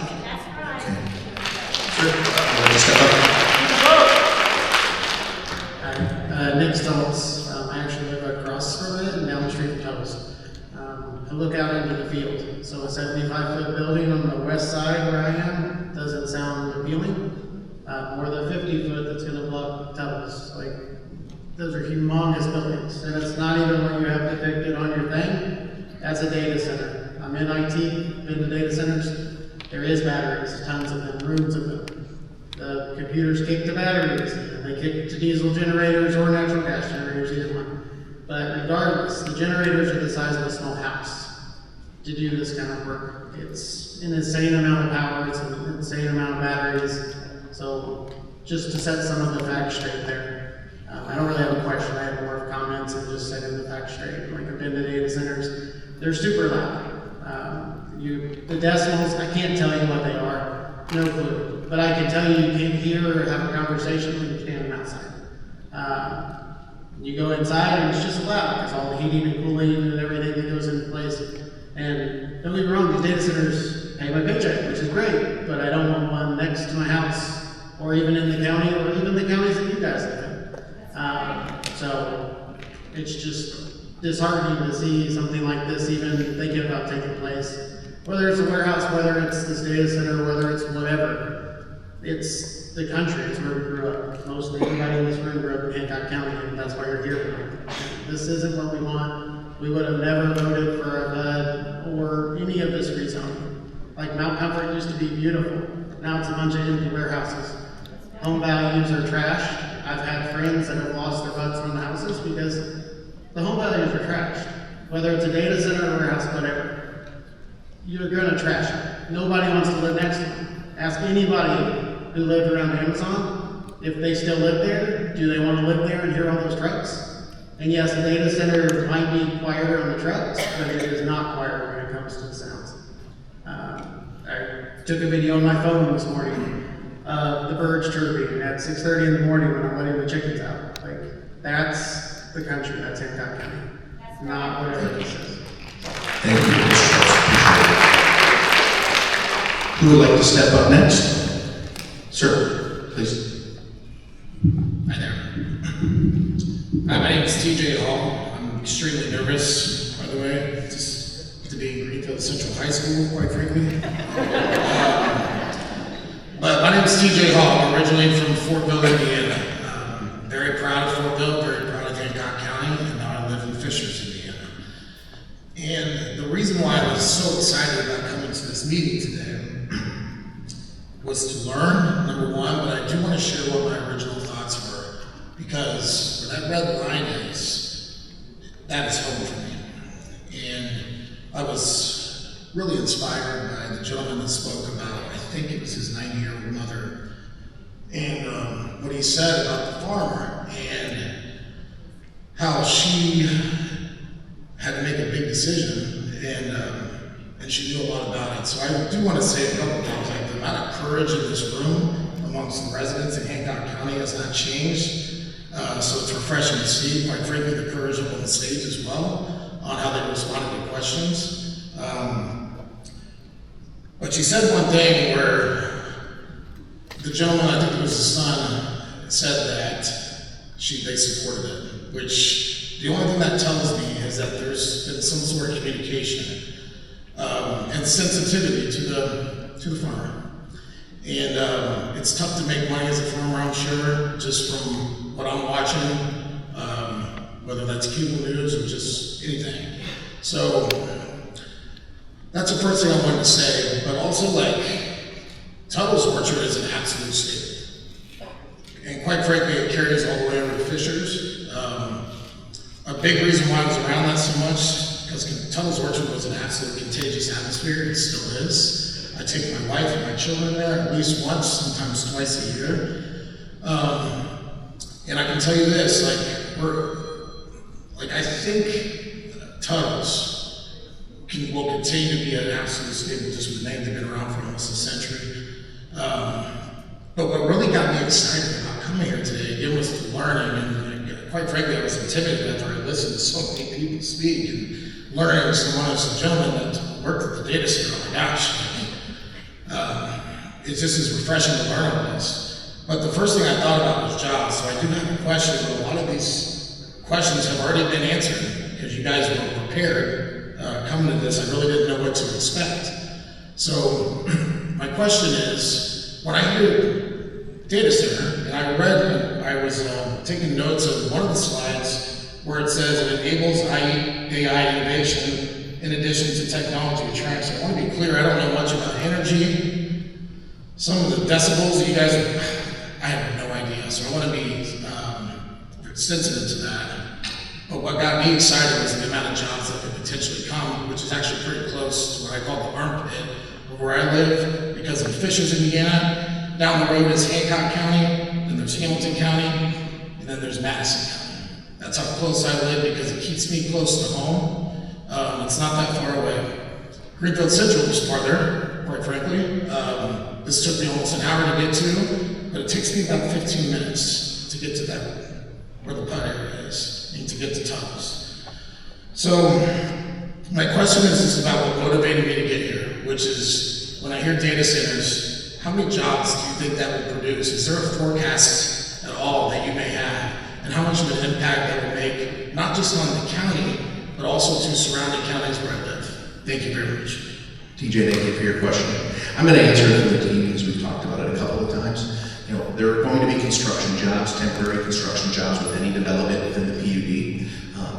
The permanent jobs associated with a data center, which would be one of the potential uses, would be, as someone said earlier, around 50 full-time employees. But a project, a PUD of this size, would absolutely support many more jobs than that, but it would be irresponsible for me to promise a number to you. So we'll move on, and that would be absolutely something that we talk about as we get more information and we publish that on our website. Please, ma'am.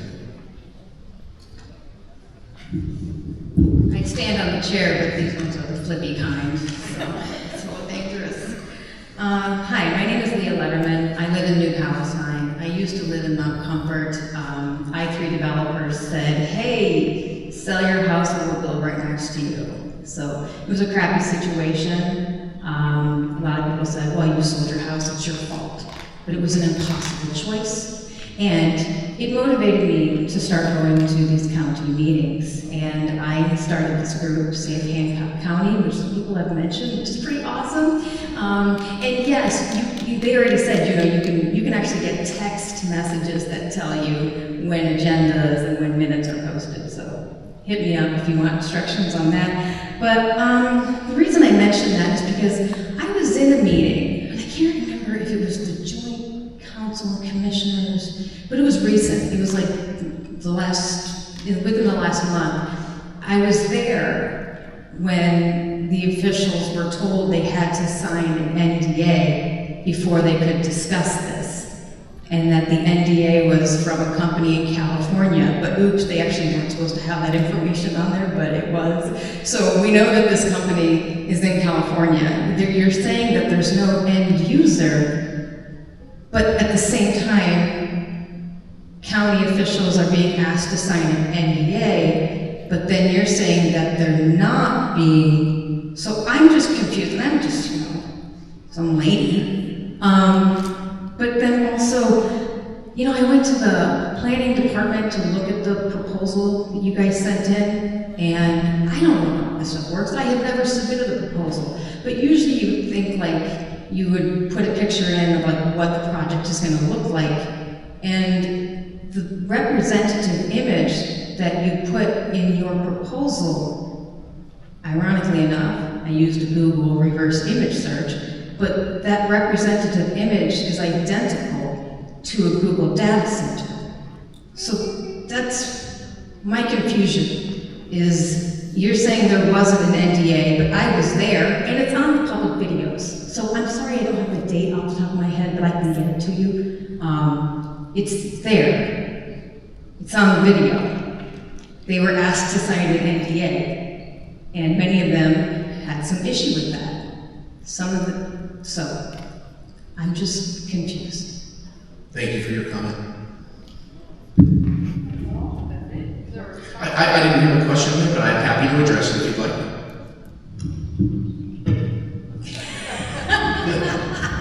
All the way down.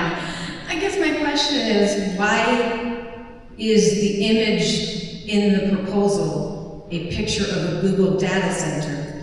And why did you guys say that the county officials weren't asked to sign an NDA?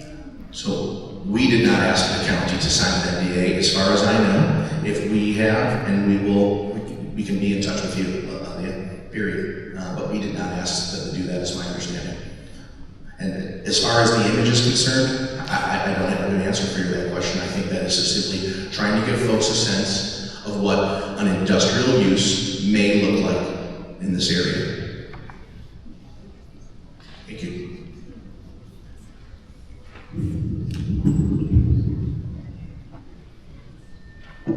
My name's Gary King. I live at 400 West, 600 North. From 500, my family's been on that farm 125 years. And you go east, down 600, there's family farms, 70, 80, the total's 95 years. And this is already upset a lot of people. My original concern was Buck Creek, the drainage. There's thousands of acres north that go down that drain, and there's a lot of acres to the east past those. Those county drains go through there. How are those county drains going to be maintained with a berm or a building? They're broke down. I'm not draining over here past those. We got wet problems. Well, the tiles are broke down in there. We can't do nothing. So what's going to happen there?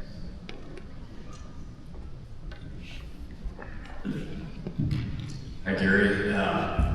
So as any applicant that wants to do any type of project, and this is not just here in Hancock County, but in any county actually in Indiana, you're probably familiar, the county surveyor has, the drainage board has regulations over certain tiles and ditches, legal drains. Anytime you approach, touch, modify, or want to, you have to go get permission first from the county surveyor, the drainage board, and that gets reviewed usually through a consultant that works with. So in this case, in my conversations with Chad, the county surveyor here, and Susan, who was the previous county surveyor, any development in this area that would potentially impact a tile, you can do a legal drain relocation. That's a petition to the drainage board. That's a public hearing. All the engineering is published and scrutinized up front against the ordinance. I know in some of the due diligence that we've done already on this site, specifically with John Steele drain, understanding we've done some potholes on it, know its size, its depth, its location, just to get informed on what potential improvements might have to be made once a project were to come forward. So just trying to better understand how the drainage works in the area and studying where those low points are and where it makes sense to, and any project that has upstream drainage, that's a part of the calculations as well. Buck Creek's in pretty bad shape right now. It's really shallow right there, that 40 acres. That was my, when you said, well, if this bud goes through, anything can happen, and you said you might put a sewer system there, I thought, there's the dump right there. Yeah, and sorry, I was going to say, to clarify, the PUD is establishing certain uses that can potentially be used on that property. It's agricultural today, so if it were rezoned to a standard, if it were rezoned multifamily or something like that, then anybody who would bring something that's not multifamily wouldn't be allowed to do that without either seeking a variance, a use variance, or a change of zoning. This is establishing what could come in that area. If someone, I want to clarify, if someone came forward and tried to propose something that wasn't listed as a specific use, they would not be able to do that without either rezoning it again or trying to rezone it again or getting a use variance. So it's not as Tyler had mentioned, it's not a, once it becomes a PUD, it can be anything. That's the complete opposite of the truth. It's trying to prescriptively list what can come, and then if it fits within that, there's still a process to get approval. And to speak to your area you can see there's floodplain, there's all kinds of considerations that go into what could go there based on the regulations at hand as well. Thank you, Brian. I know we're going to be coming up to the last few questions. If you'd like to step up, ma'am, thank you very much. My name is Gwen Covert, and we live within 1 mile of the PUD area. My husband's family has farmed the area surrounding the PUD area for over 100 years. I can tell you, without a shadow of a doubt, that the best use of this PUD area is farming. Hancock County is the heartland of America. We are your bread and butter. This fertile farm ground is a limited natural resource from God. Once it's gone, it's gone. In the last 3 hours, I have not heard one benefit to those of us local residents. What benefit does this PUD have for us? Why should we support this?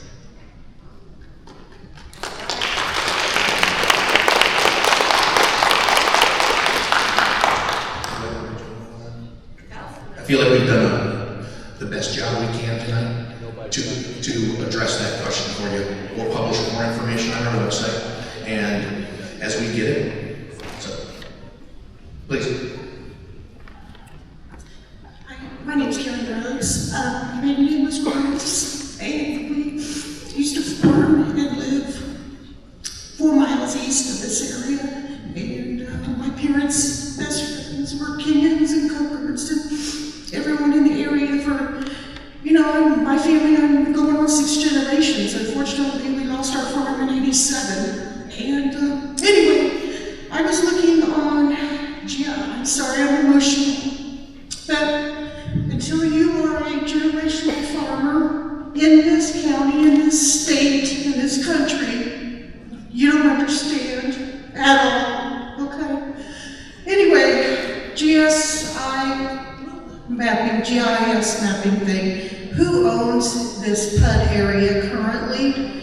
Right now I'm looking it up, and who is the Land LLC? Is that one of your companies? That's owned by one of the property owners. What I would suggest that you do is download the PUD application. We list all of the property owners there. Okay. And then any research that you want to do about which LLC, who owns which, I encourage you to do that.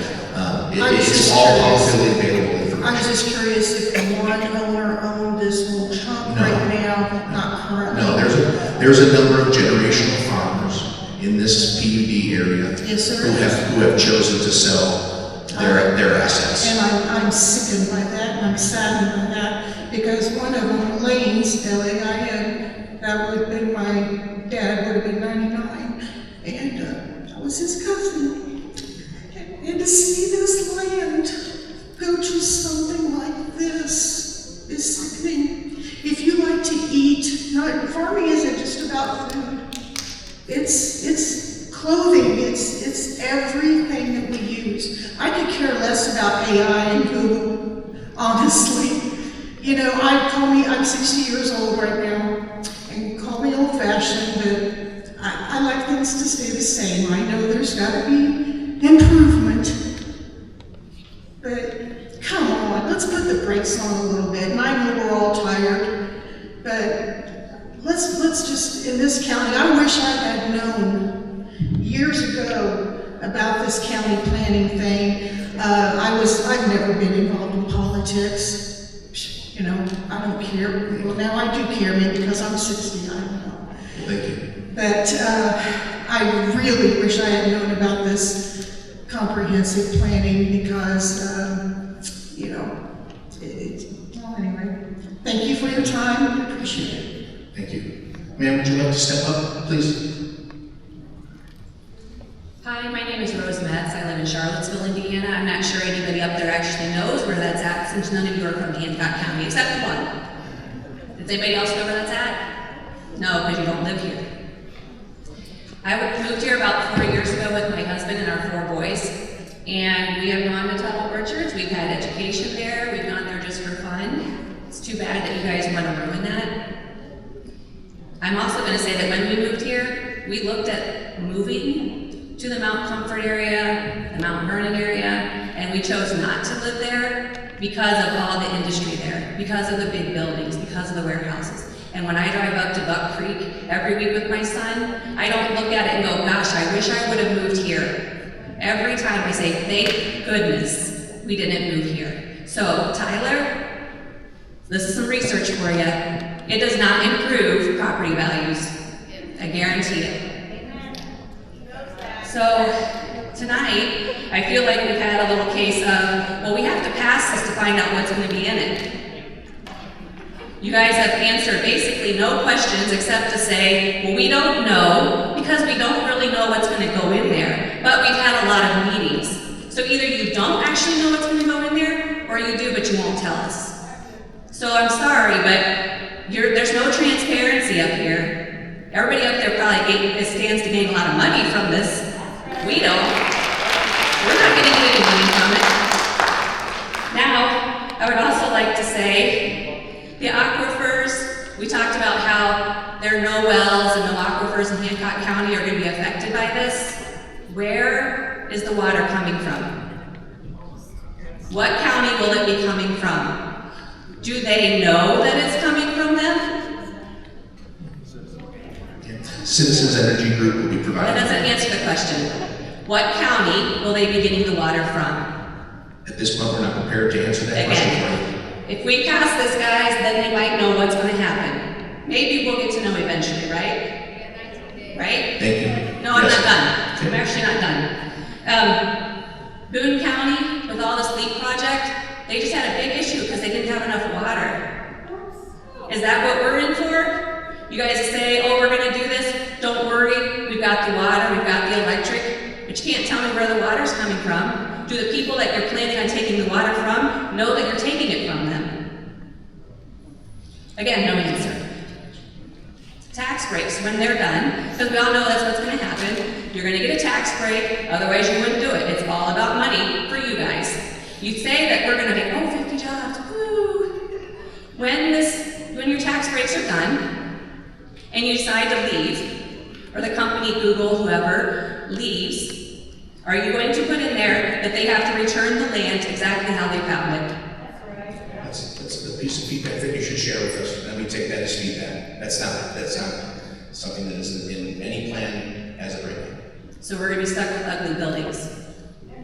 Empty ugly buildings, thank you. That's all. One other thing. How many of you guys live near a data center? How many of you live next to a data center? Hey, just raise your hand. I don't live next to a data center. None of you. How many of you live next to a PUD area? I do. Okay. Is it full of data centers and warehouses? No, it's full of orderly development. Oh, okay. How many of you are going to move next to this PUD area once it's done? You're asking us to live with it, but you're not willing to do the same. Sorry, but I hope anybody in here that has any kind of voting power will completely deny this. This is not what we want. Thank you. So I see, are these 4 people our last questions up here? You two, and so we're going to go in this final order. Ma'am, you're at the mic now, gentlemen, and then the lady will close. My name is Judith Gerald, and I think I'm part of a pretty average Hancock County family. We've been there for 20 years. And we moved there because we wanted to be out away from Indianapolis. We didn't want to live in Indianapolis, and we feel that encroaching with these type of data centers.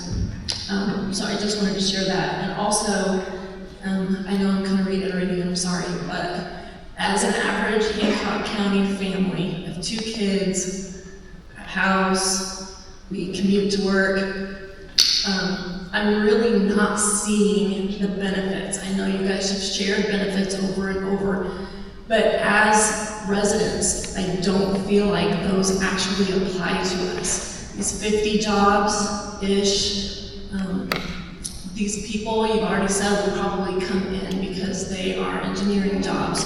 And you say that they are high-paying jobs, but $114,000 a year is not super high-paying. It's not like they're going to be bringing in a ton of money. So anyway, I just think that if you want to convince us that we are getting benefits, you're going to have to find the benefits for us, because I don't think any of us are seeing them. My one question is, it's about the high voltage lines and EMF radiation, electromagnetic field radiation, and what you guys might be doing or considering doing to mitigate the effects of those that would have on the people who live around the area, the people who work there, the wildlife, the farm. I know that you have already said that the impact on the wildlife is unknown, so I would like some answers about that. EMF affects me directly. Thank you. Thank you for the question. So the high voltage lines are there now. They've been there for quite some time. So I mean, I don't know exactly when they were built, but we do a siting process where we share information about EMF and those types of things when we build projects like that. Essentially, the EMF that you would see from lines like that is going to be less than what you're going to find from your microwave. And we go out and we test and make sure that that's okay, but there's different frequencies of EMF. It's a very complex subject, and I'm not a subject matter expert on EMF, but it might be easier to follow up with you directly on some details on that. But it's safe. I mean, we look at linemen who work around EMF in our facilities every day, and they're good. So it's safe for some, maybe. Some of us have problems with them, but you're saying that you're not going to put any substations or anything new. No new electrical work is going to be added, but it's all already there. No, I'm not saying that. So it depends on whatever project comes here, but we would expect a substation will be needed. And so we would go through the siting process. There's a public process that we do for that, for neighbors, when we build new infrastructure like that. All right, the gentleman is our second to last question, and the lady on the right in the red shirt is our last question. Hi, I'm Jacob Lecty. I'm a resident of Greenfield. I don't live in this area, but my neighbors do. I'm going to fight for them. So, I do want to say thank you. I know we're shooting you with a lot of hard questions, and a lot of questions, honestly, you shouldn't be the ones to answer.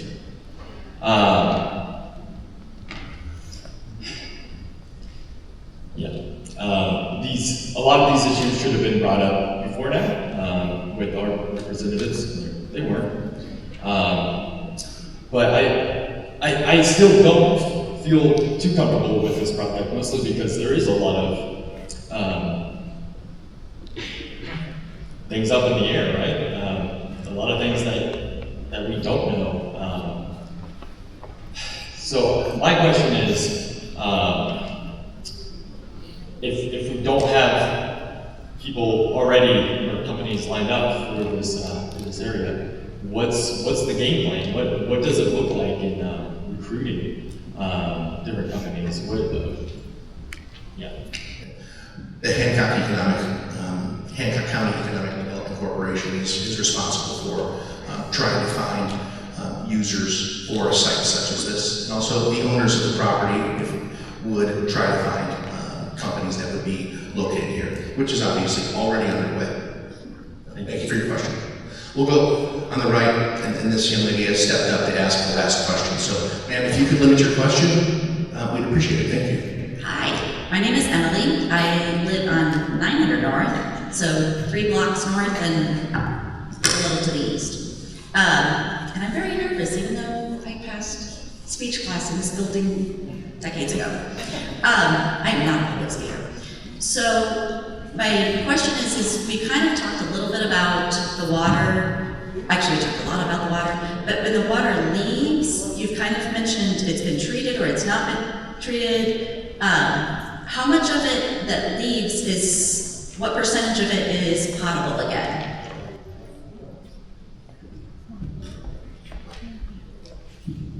So I'll do my best to answer you. When we talk about water, there's kind of two different things, right? You've got the drainage side. I don't think that's what you're talking about. I think you're talking about the water that would be coming from presumed main extension from citizens to reach this site. The current item, and this is not just Indiana Department of Environmental Management, it's pretty much all states in the United States. If you use the water in any particular way, it can't immediately be potable.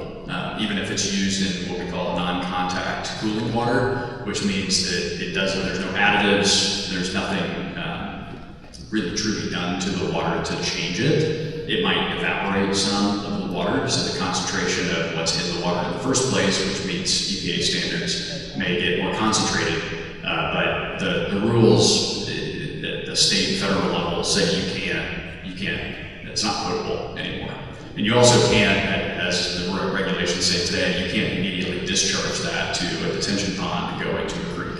It has to be pre-treated, and if you want to try to discharge it to a creek, you have to get a permit, which can take a very long time to do, or you can send it to a wastewater treatment plant, for instance, where it gets treated.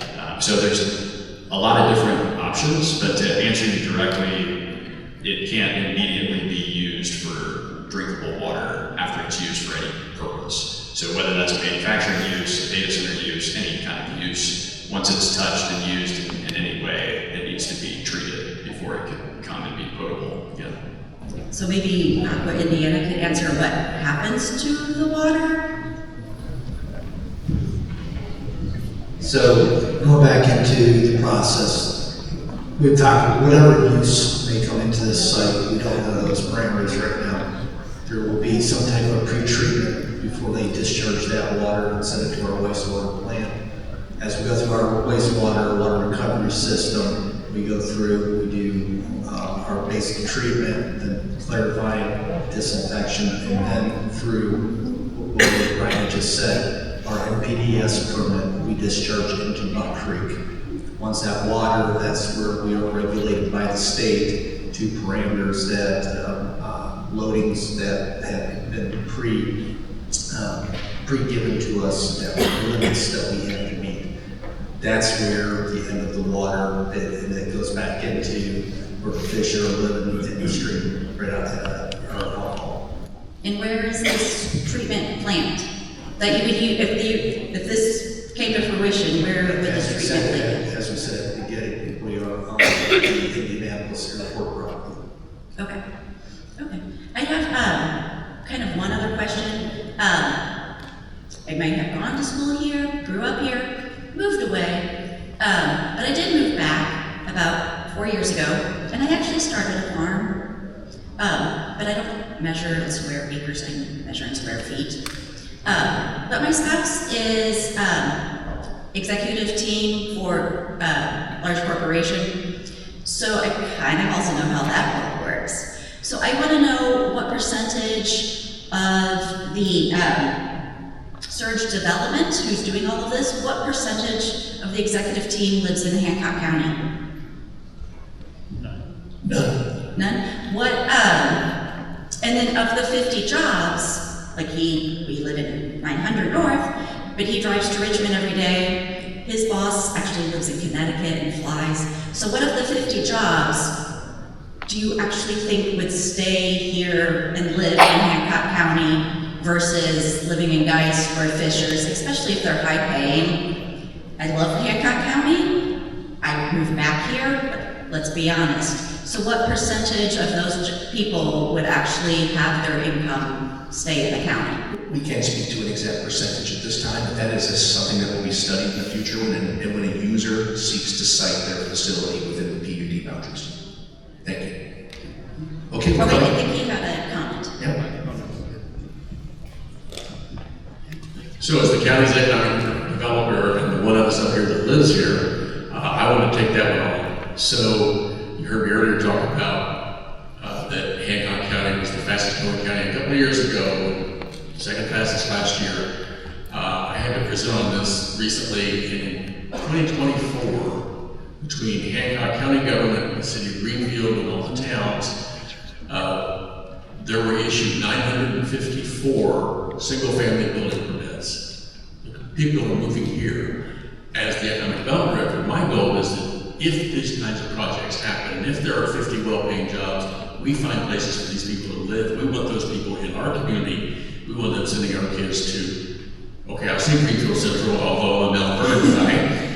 But the point is, this isn't about getting jobs here where people drive in and then drive someplace else and take their income tax with them. We want them living here, paying their taxes here, spending their dollars here. That's part of my job too.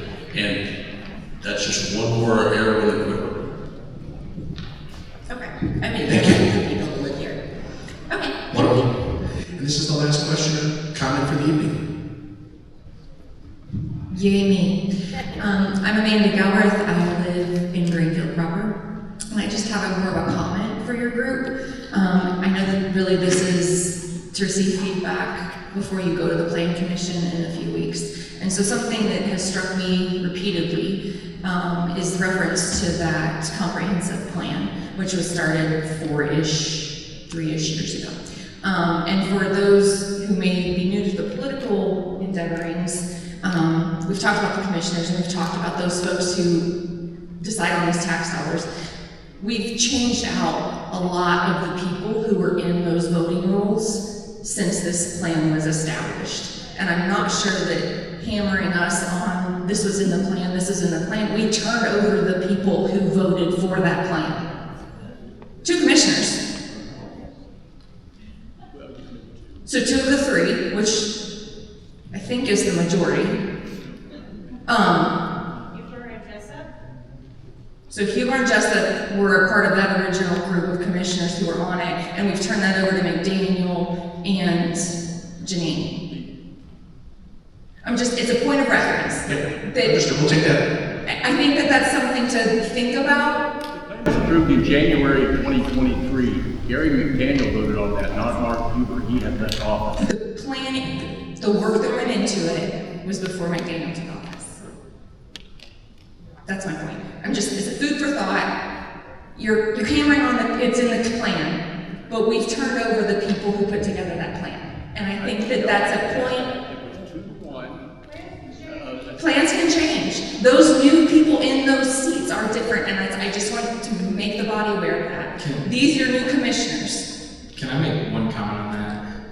The reason we hammer that, and just FYI, is Indiana statutory code requires part of the land use process, particularly a rezone. You have to consider the comprehensive plan when going forward with that decision. So even though I understand your point where you're saying, well, the plan's wrong, I'm not saying it's wrong, I'm saying it may have. it's changed. Sorry, I don't want to misuse your words. I'm saying, I understand your point is, hey, we may have changed a commissioner or two, the plan has changed and what it could have been. We are still obligated to follow whatever that plan is. And so if you would like it changed, you have to go through that process. I'm not asking that to change, your approach. That's all I'm saying. If you don't agree, that's fine. I'm saying from listening to this audience, that might be something to consider. Thanks for your time. Thank you.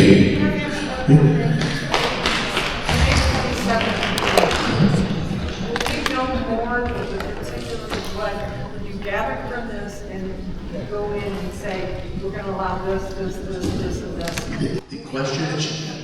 The question that she asked is what new information will we know? In particular, will we have any additional information on which uses might be allowable, which uses may not be allowable? And the answer to that question is yes. So thank you all very much. I know Chris wanted to say a few words just before you all leave. Feel free to file out. It's been a long night. I just want to thank you for keeping this a very respectful and very civil discourse with you all this evening. You know, we've had people gathering information, writing down your comments, and you can look to us to be sharing additional information in the coming weeks. And with that said, just last word, I just want to thank everybody who took the time to come out tonight to spend the evening with us to ask questions. We will be making updates. We will make that available to you. My phone number, my email address is inside the frequently asked questions. Please reach out to me. We appreciate your input. Thank you.